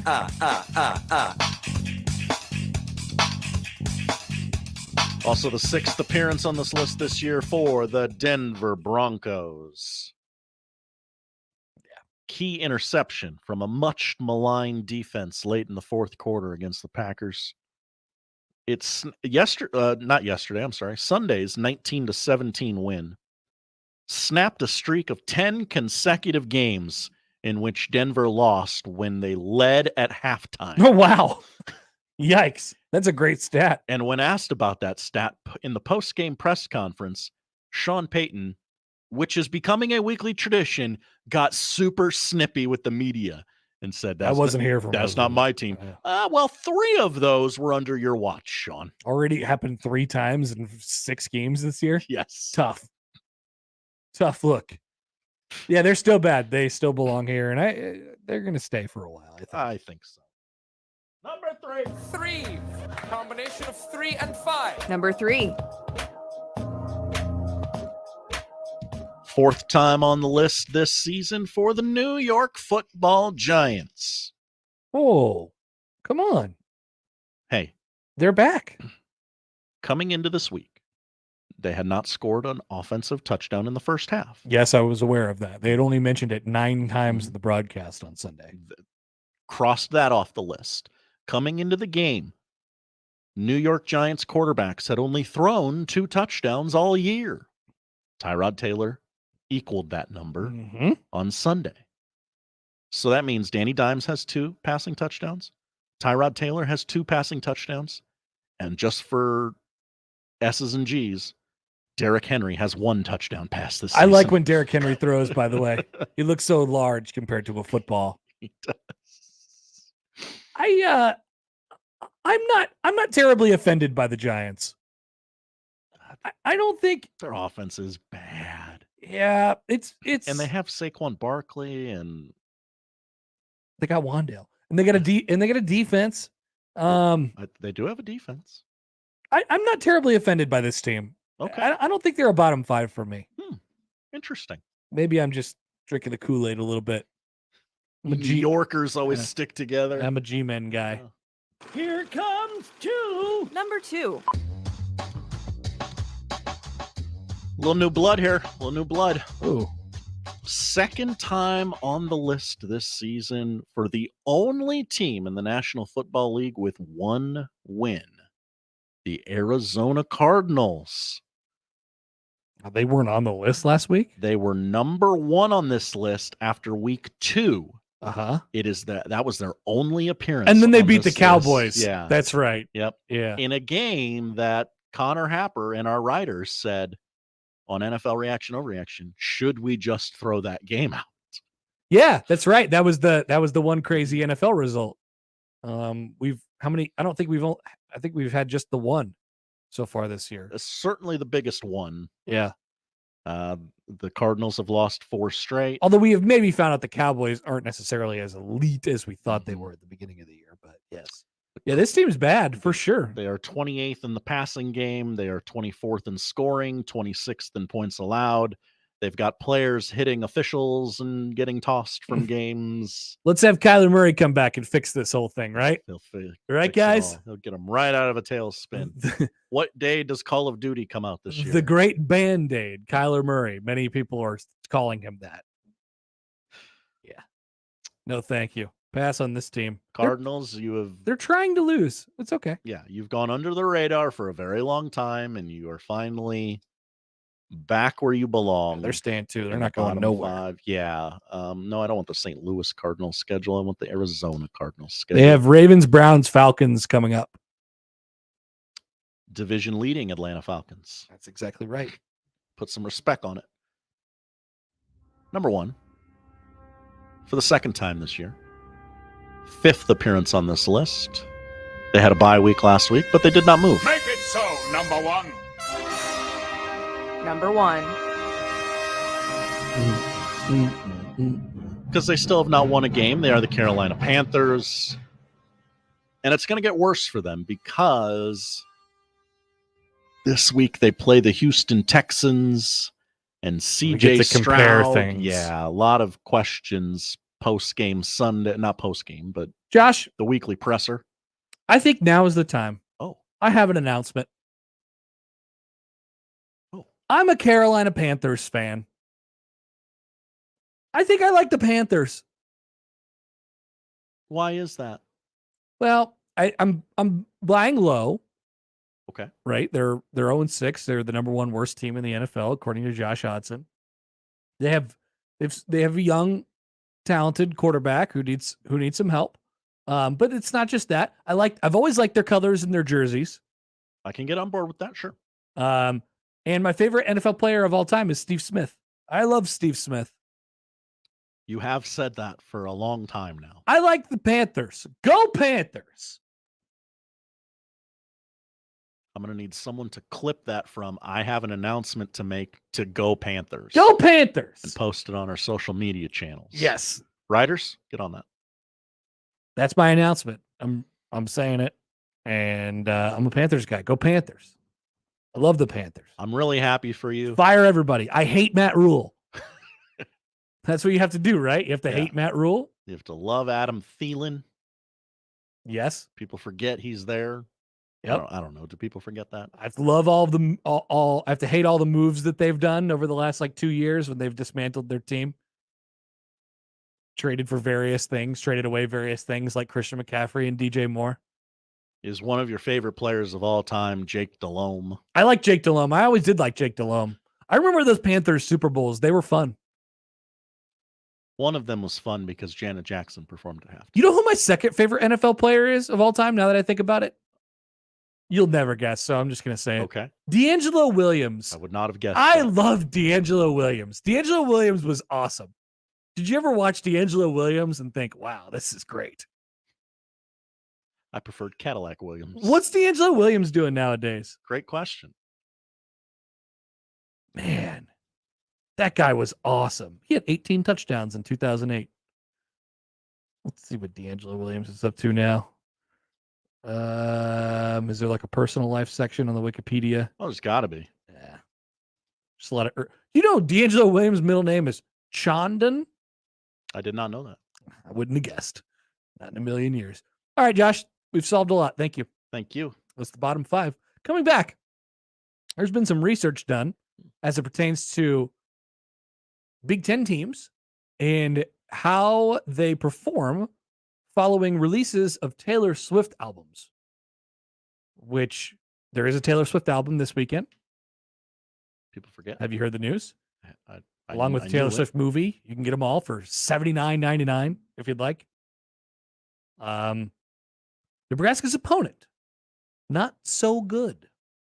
Next on 1620 The Zone.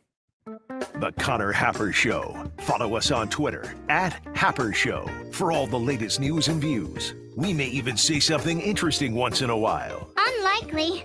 Really, guys? It's an NFL doubleheader on Sports USA. And first, we're in the Music City as Ritter, Robinson, and the young Atlanta Falcons fly into Nashville to battle King Henry and the Tennessee Titans. Then, we're off to the City by the Bay as Burrow, Chase, and the Cincinnati Bengals leave the jungle to face Purdy, Kittle, and the San Francisco 49ers. It's the Falcons at the Titans, then the Niners hosting the Bengals this Sunday on Sports USA. If it's the NFL, it's on 1620 The Zone. Oscar's Pizza and Sports Grill is always looking to make your game day bigger and better. Cheer on your favorite team this season in front of a 22-foot LED video wall showing up to 8 games at once. TVs are everywhere else you can look with a state-of-the-art audio and video system. Enjoy a big old pizza or award-winning char-buffed wings. There's just no better way to do your game day. Oscar's Pizza and Sports Grill, 173rd and West Center Road. And for takeout at 162nd and Maple. Hey, Connor. What's up? So, you're getting an Auto Express Lane certificate in less than a year? I need to put my career in the fast lane. And Jenny, in just 5 months, you earned a veterinary assistant certificate? It's kind of a pet project. JC, is that blood? Yeah, I'll be certified as a phlebotomy tech in just 5 months. A positive, JC. Earn a career certificate in less than a year. Get started at mccneb.edu/adults. Classes start December 2nd. This is me at MCC. Hi, everybody. Kent Pavelka here with why I chose Everlevel Concrete Repair for my driveway. They do it all. They fix cracks, lift sunken slabs, protect the finished product from deterioration, and all at a fraction of the price of replacement. It's not a Band-Aid like other repair methods. Everlevel's products are designed to last, which is why they've been voted Best of Omaha again this year. Better yet, it all comes with a transferable warranty. Protect your concrete before winter. Call Everlevel today for your free inspection. Everlevel. They make your driveway Everlevel. Level up. If you have unfiled taxes or are in debt to the IRS, this is important news. The IRS just rolled out a new program to help struggling taxpayers more easily resolve their tax problems. It's called the Taxpayer Relief Initiative, and it opens up powerful new options for people looking to get back on the right track with the IRS. And no one knows this program like the professionals at Optima Tax Relief, America's most trusted tax resolution company. They've resolved over $1 billion in tax debt for their clients and have the expertise and experience to help you. One easy call to Optima can start the process, helping to put an end to your worries of wage garnishment, asset seizure, and other aggressive IRS actions. Make today the beginning of your fresh start with the IRS. Call the experts at Optima Tax Relief now for your free confidential consultation. Call 800-567-2261. 800-567-2261. 800-567-2261. Optima Tax Relief. Some restrictions apply. For complete details, please visit OptimaTaxRelief.com. The 13th ranked Ohio State Buckeyes are coming to town to take on your undefeated and 22nd ranked Omaha Mavericks hockey team on October 27th and 28th at Baxter Arena. You do not want to miss this top 25 matchup. Get your tickets now by calling the box office at 402-554-MAVS or by going to omavs.com/ticks. And basketball season is upon us. Get your men's and women's season tickets by calling 402-554-MAVS. By texting 64,000, you agree to receive recurring automated marketing messages from Babbel. Message and data rates may apply. No purchase required. Terms apply. Available at babbel.com/TNC. We're going abroad for the first time in years. To Spain. So we started using Babbel. And started learning Spanish fast. With Babbel, you can start having conversations in another language in just 3 weeks. Babbel's conversational method teaches you real-life words and phrases. And with Babbel's interactive bite-sized lessons, you'll remember what you learned. ¿Cómo te llamas? ¿Cómo te llamas? ¿De dónde eres? ¿De dónde eres?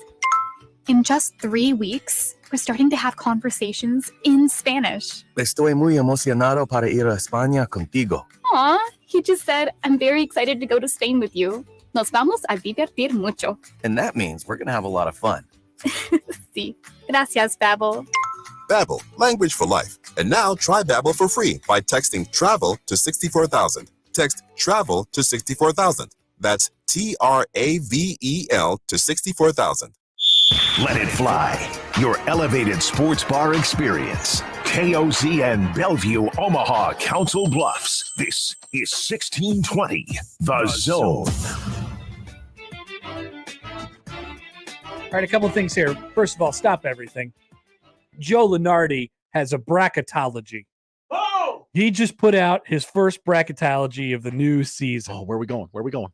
This is after, of course, the bracketology right after the tournament ends last year. Way too early. And then I think there's probably like a June one. And now we have like our first preseason bracketology. Oh, let's go. Let's go. All right. So we look through, we sort through the bracket. Creighton is a number 2 seed. Creighton's a 2 seed. Okay. Going to Memphis, where they're going to play Weber State, and then the winner of TCU or Florida. Maybe they could rematch Florida and do the Terrell Taylor game all over again. 23 and number 23 is Old Arena. People forget about that. I think we finally got that off the app somehow. Good job by us. You're welcome. Nebraska, nowhere to be seen. I know. Sorry, Come on, Koch. Lunardi. Now, remember, Josh, Omaha is the city of Omaha is the host to a site of the NCAA tournament this year. That's correct. Here are the teams that will be playing in Omaha. Signed, sealed, delivered. St. Mary's, St. John's, Houston, South Dakota State. That sounds fun. And then there should be 4 more, right? Yeah. Kansas, shocking. Yeah, there it is. Morehead State, Wisconsin, and now if this actually happened, this would be hilarious for Omaha people. Who would you root for in a college basketball matchup of Wisconsin and Colorado? Oh, what would you do? Sell my tickets for amazing profit. A Coach Prime jacket. That's what I would buy after that. Yep, there you go. Creighton's 2 seed. Boy, outside of Kansas, let's get some better teams here. It's really a bummer that because I was thinking about that yesterday before we were going to talk to Mac. Like, they're going to be a 1, 2, 3, 4 seed in the tournament, and we got a site here in Omaha, but they can't play here. They're not allowed to. And the nearest site to here is probably Indianapolis. I was looking at all the sites the other day. Like Indianapolis, I think there's Memphis. Tired of going to Indiana. I don't want to go to Indianapolis. Why do we have to go to Indianapolis all the time? Stop it. It's overrated. It's trash city. Trash city? For have you people. even had the cocktail sauce? I have not. You should get some. It's actually pretty good. They'll ship it to me, right? Yeah, they will. Or I mean, you could go to the store too. They have it at the store. The store. Yes. Our friends over at Arbitrary Analytics did some research for us, and I saw this tweet going around last night from Elijah Herbal, who I believe is on Lincoln Radio. So he noted that Purdue has not won a football game following a Taylor Swift album release ever.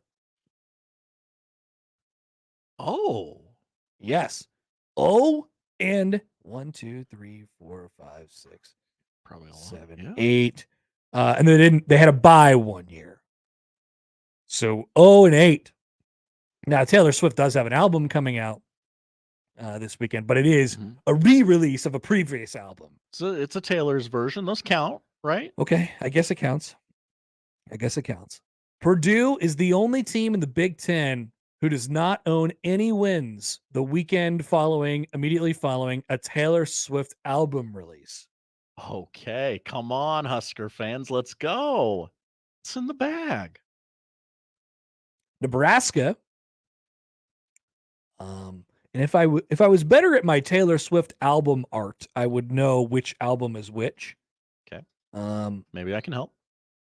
Okay, so This is actually a fun bit. So I believe the first album is just Taylor Swift. That's right? correct. Nebraska lost that year. Then the next album is her. She's looking to the side and her hair is flinging all over the place. Speak now. All right. Nebraska won by 4 touchdowns that time. Then there was the one where she's wearing I'm sorry. Fearless.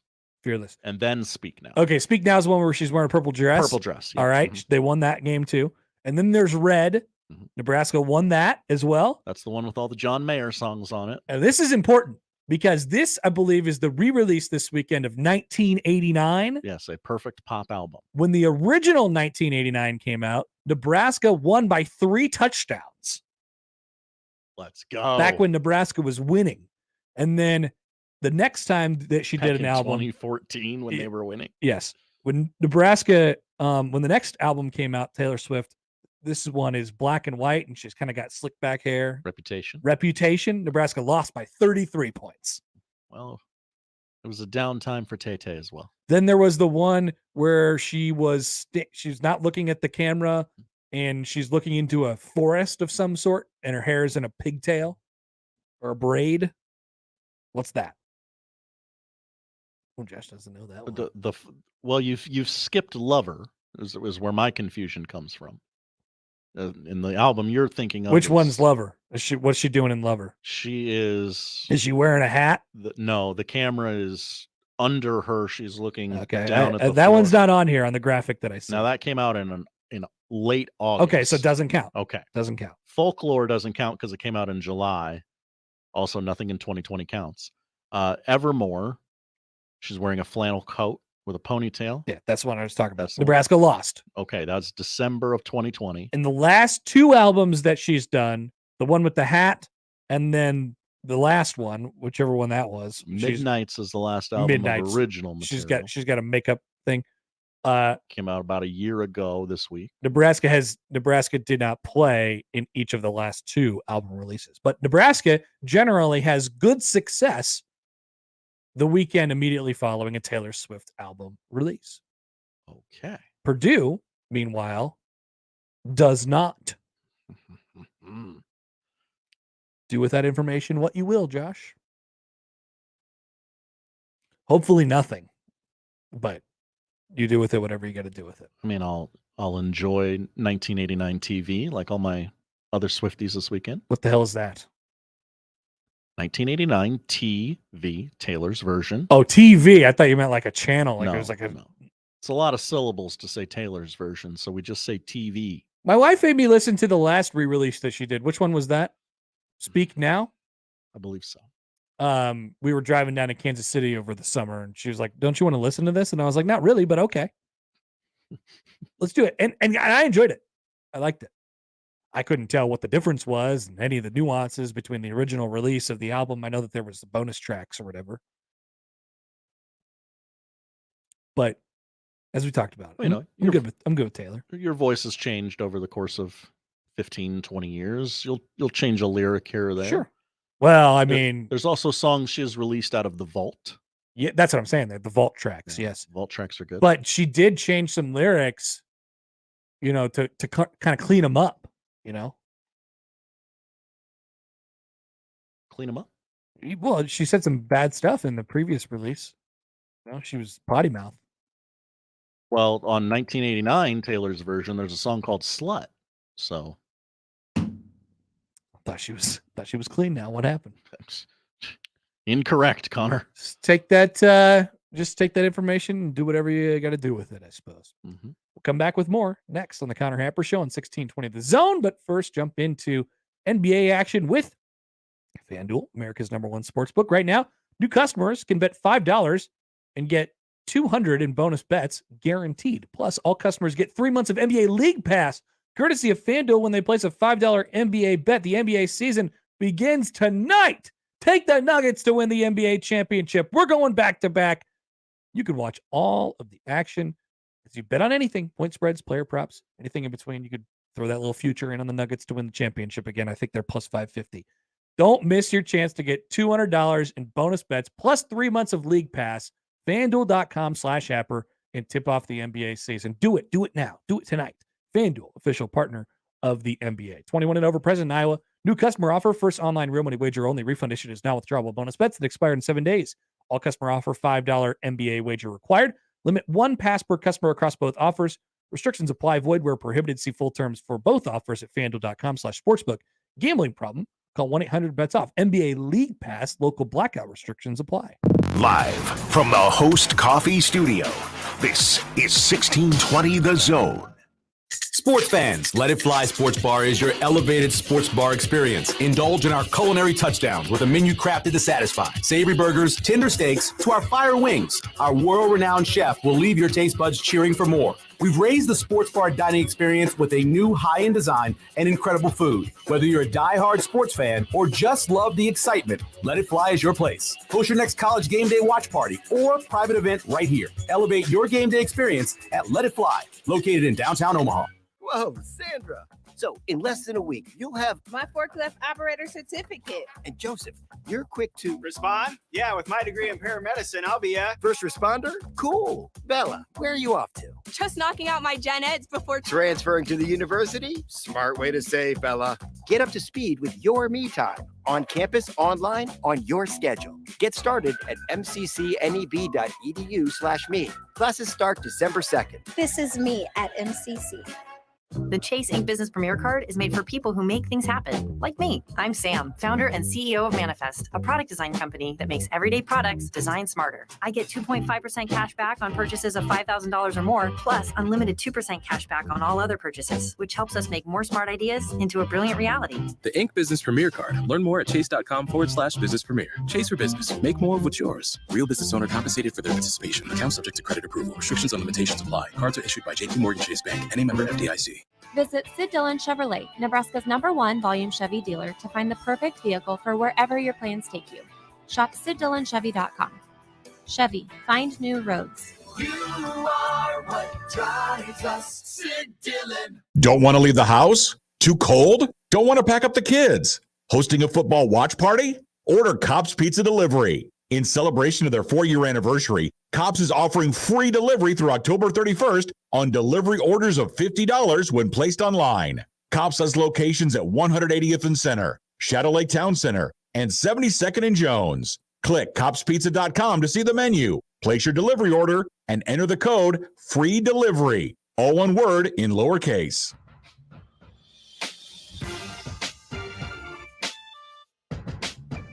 All right, a couple of press releases here.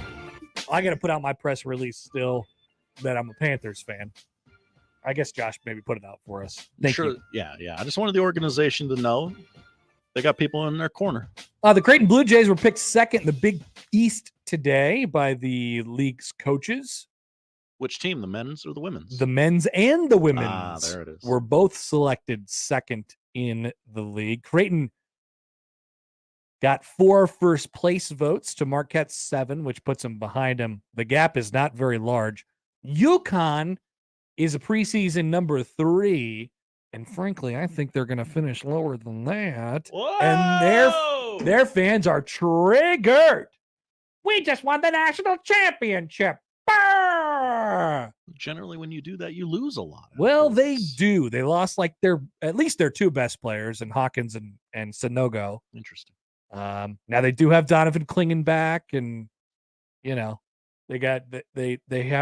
always going to have studs on their roster, but I think it's a fair statement to say, UConn, maybe you're not going to win the national championship again. Maybe last year's tournament was really, really weird. Yeah. And you were the last team left standing. Maybe they played San Diego State in the national championship game. That didn't seem odd at all.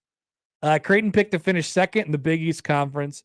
2 first-team All-Big East players, Trey Alexander and Ryan Kalkbrenner. Ryan Kalkbrenner was unanimous, the only unanimous first-team selection, with the exception, of course, of Kolek at Marquette, who's preseason player of the year, but he doesn't get they do it weird in the Big East where if you're the preseason player of the year, you're not on the Big East first team. You're just to open a spot for someone else. Yeah, more you're or just less? individually the player of the year. Baylor Shireman gets second team preseason. So last year the Jays had Kalkbrenner was a preseason first teamer, Kaluma, Nemhard, were second teamers, and Sharman was honorable mention before the season.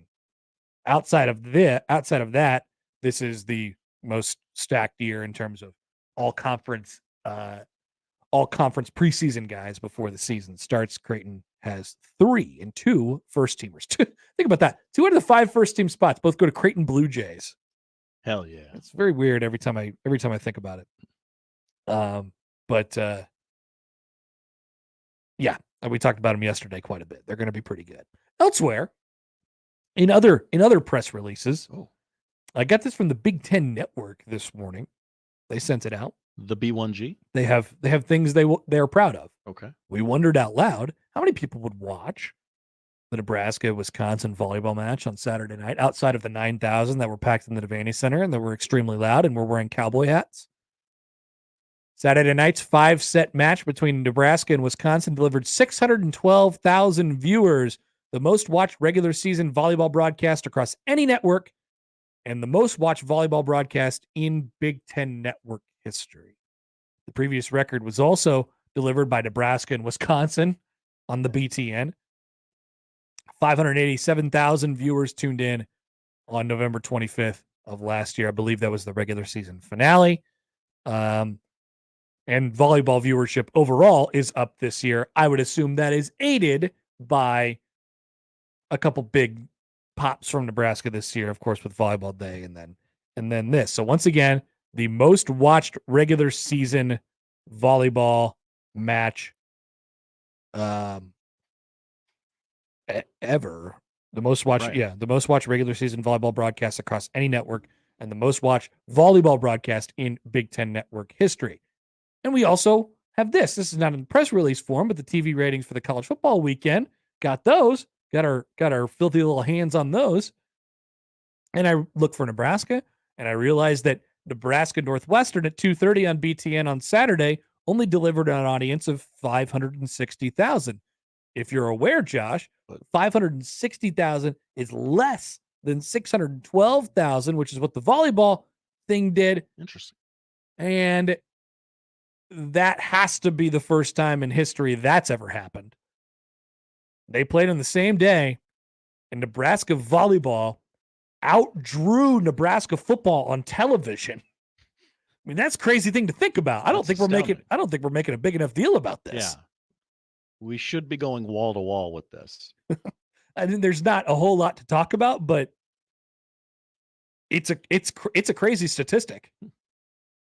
I don't think it means anything for football. Like they're playing Northwestern, and the season sort of is what it doesn't mean anything necessarily big picture, but it's sort of astounding to see what Nebraska volleyball has done just for those TV numbers in general. So what do you attribute that to? Because I think in the state of Nebraska, people just had the TV and left it on. Yeah. Wisconsin volleyball probably has a bigger fan base than Northwestern football. I think that might be fair. I think you were able to pick off some people who maybe some casual sports fans like, 1 versus 2. That's kind of interesting. I'm kind of done watching Washington and Arizona State or like whatever. Like I'm good. And credit BTN, they promoted the crap out of it. They really did. In a way, we've watched a lot of volleyball around these parts. Never seen a promotion for that. Even for like, hey, the volleyball game in a football stadium's on tonight. Like they promote Saturday's match more. Way more. Yeah. I mean, that one, I think to the major public audience, that one sort of came out of nowhere. It's like, look at what Nebraska did last night. Yeah. This one's like, look at what they're about to do tonight. That was, I mean, they mentioned it every opportunity, any opportunity that the network had to promote anything, right? It's a future football game. It's usually like, hey, here's what we got next week. We got Minnesota and whatever. It was, hey, tonight, just down the road, watch out. You got this. And they interviewed Emily Heyman, the color commentator for the game, which may have been overdoing it, but it's whatever, man. That's fine. So I think a fair amount of credit goes to the network for just really pimping it. They got it out there for sure. I mean, there's data that explicitly tells you if you promote women's sports and put them in a place people can access it, people will access it in droves. No doubt about it. So volleyball, once again, got to be the first time ever, outdraws Nebraska football, and they play on the same day. People always like to do the game of like, when's the last time they won on the same day? Well, they actually won on the same day 2 weeks ago because Nebraska volleyball wins all the time. They do. But haven't lost this year. Yeah. Nebraska football came through with them on the Illinois game the Friday night. When's the last time the football team won, the volleyball team won, and Iowa football lost on the same day? Oh, that's a good question. That could be a fun research project. Sounds almost like a spreadsheet. Oh, I was just going to shout out Stumanji. Put out the bat signal for Stumanji. Stumanji. Okay, speaking of a spreadsheet, just one little quick Nebraska football nugget before we get to the poll questions and get out of here. Love a nugget. So, looking at Nebraska's depth chart today, as they released it yesterday for the week, and they updated it. They do a great job. They update it to reflect all the injuries and things of that nature. They're not just like, hey, we're going to put a depth chart out here, and then we're going to never update it the entire rest of the year. I wonder who did that. So I counted, and this is not counting the specialists. This is just offense, defense. 51 guys on the 2 deep. They have 51 spots. So 51 potential people who could be slotted into these areas. Now, keep in mind, they would have more. There was like one at the slot wide receiver, Jaden Doss, who's just there by himself, right? And that's because that's all they have. But they have 51 spots in this. Here's the breakdown of the classes. 5 seniors: Grant, Fleeks, Brown, Sanford, and Newsom. 11 juniors: Scott, Benhart, Sims, Robinson, Hutmaker, Henrich, Wright, Bullock, Sherman, Hill, Gifford. And the rest of them, which would be 35 of them, are all either freshmen, redshirt freshmen, or sophomores. Did you see the graphic that the football team put out? No. We got now, and it's a picture of all the freshmen, and it's 9 true freshmen. Okay, I see what they're doing. In Nebraska's victory over Northwestern. I see you. I see what you're doing. Yeah. And then there's a little hype video right next to it. I haven't watched it yet, but a lot of good tackles. 69% nice of Nebraska's 2 deep is occupied by freshmen, redshirt freshmen, or sophomores at this point, reflecting all the injuries. And there's going to be some guys who come back, like Nuri will come back. It's pretty astounding. Yes, they've been hurt, but once again, I keep in mind the positive with all this because we're talking about year 1 here. It's gonna pay off. Maybe not this year. Maybe still this year. I mean, Malachi Coleman is gone from a guy who was a fresh, like, yeah, maybe we can get him out there and he can run a few deep balls. Now he's got to do the whole thing. Sometimes the only way to do it is just toss him in.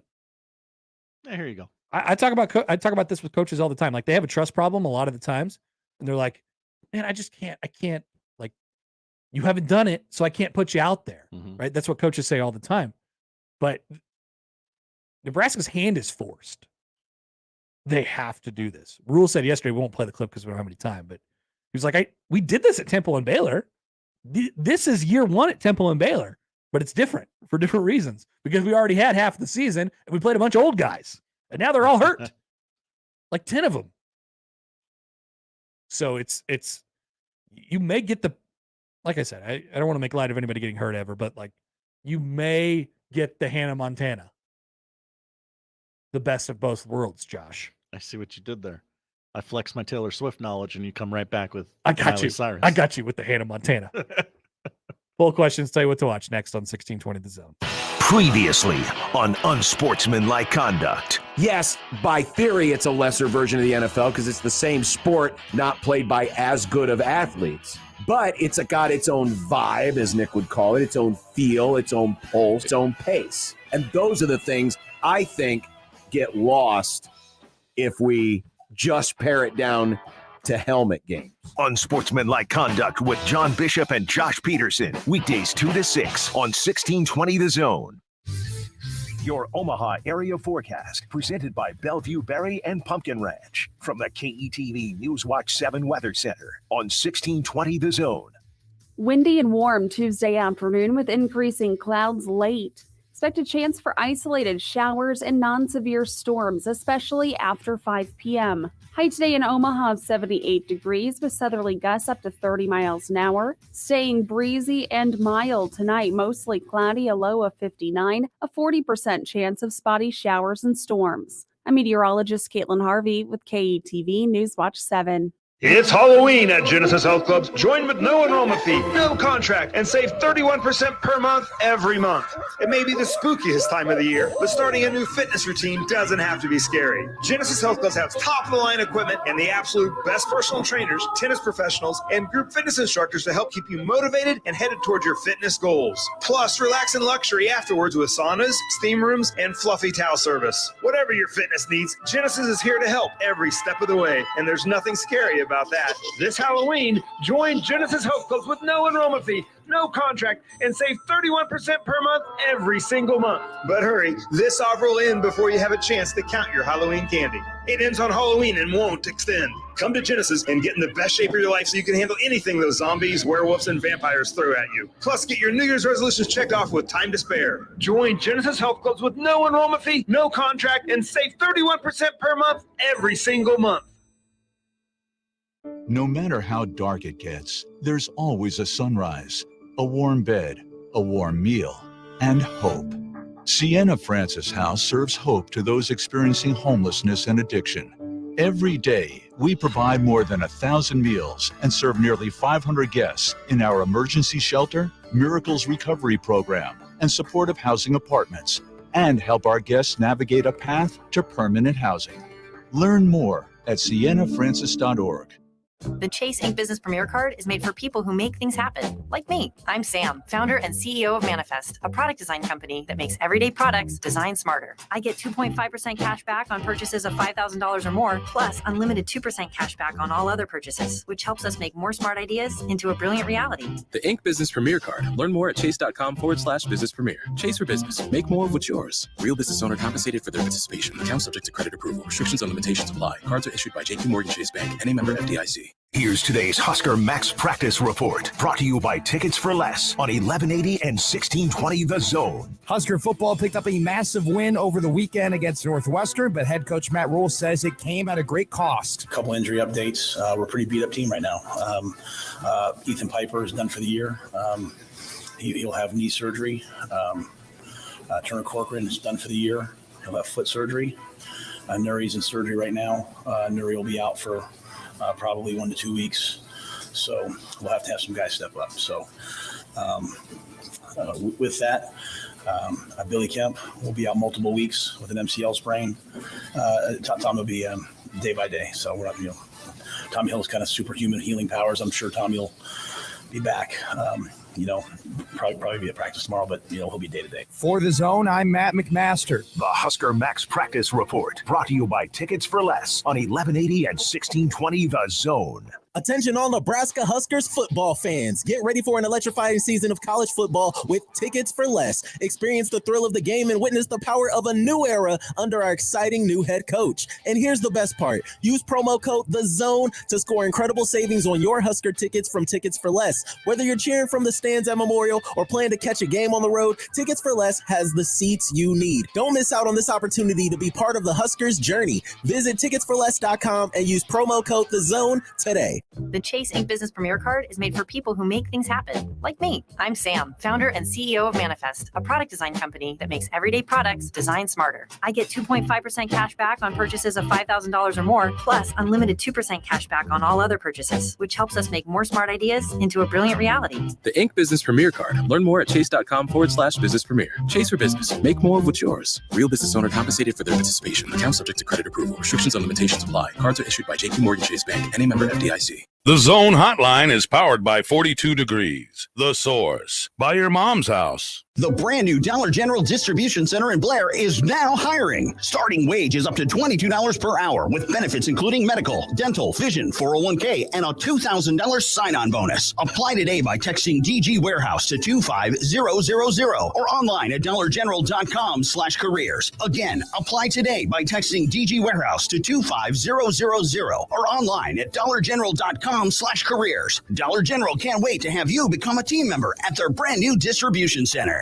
Wesley Financial Group is not a law firm. This story is called The Ugly Truth About Timeshare. If you think you've done your family a favor by buying a timeshare, you need my help. Hello, I'm Chuck McDowell, CEO and founder of Wesley Financial Group. 10 years ago, I started helping folks cancel their timeshare. And in the process, started what's now called the timeshare cancellation industry. Timeshare is the only thing that you can buy that you can't tell me how much it's going to cost or when it's going to end. When you buy a timeshare, you give them a blank check to fill out any amount they want for annual maintenance and assessment fees. The crazy thing is, this never ends. Even when you die, your family's now going to be stuck with this burden. Stop the insanity today. Call my office now. If we take you as a client, I guarantee we'll cancel your timeshare or you'll pay nothing. Call for your free information kit. 800-462-3333. That's 800-462-3333. 800-462-3333.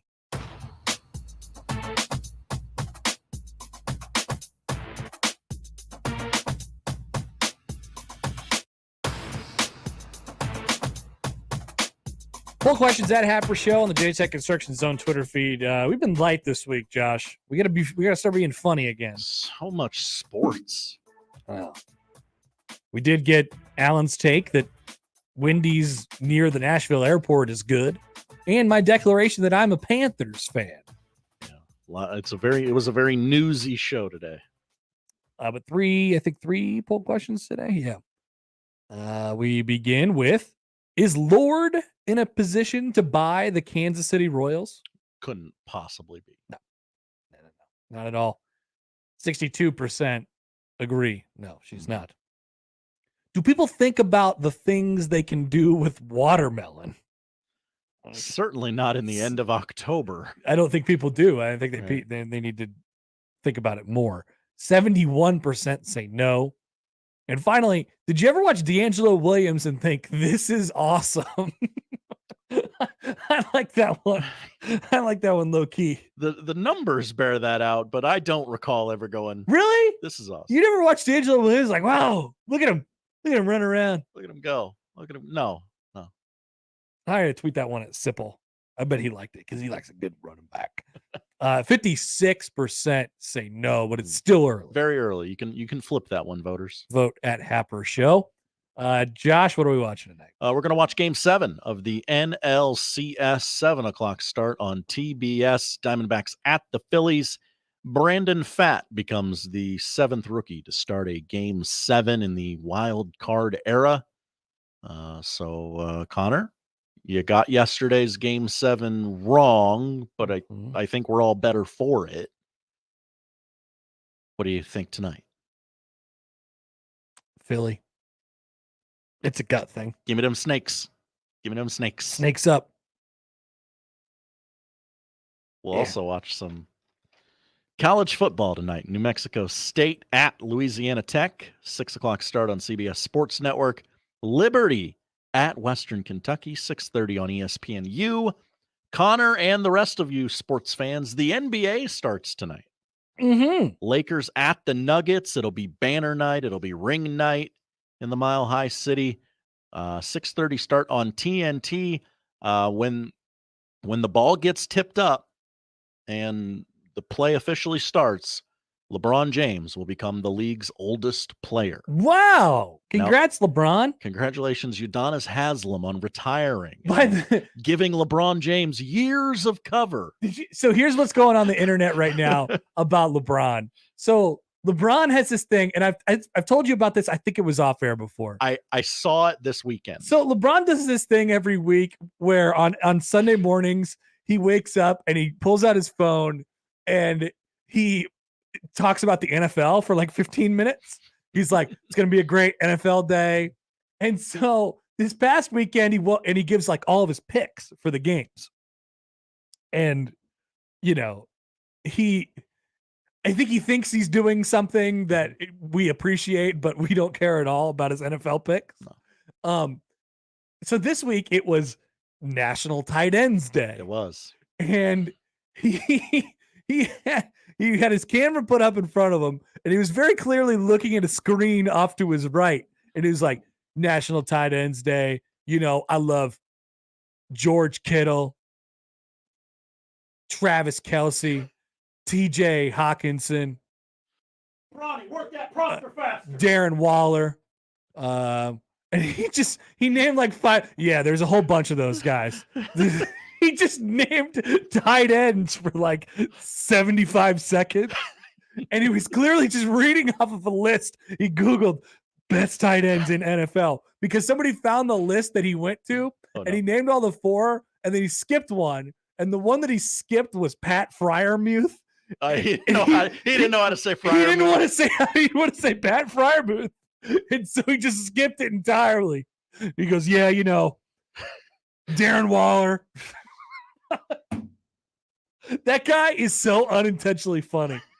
He doesn't know how funny he is. He's hilarious. Your nightcap tonight, just 2 games in the NBA tonight, 9:00 on TNT. Suns at the Warriors. The Chris Paul revenge game. Remember, he's a Warrior now. Chris Paul has a lot of potential revenge games out there. And he will never get revenge on any of them.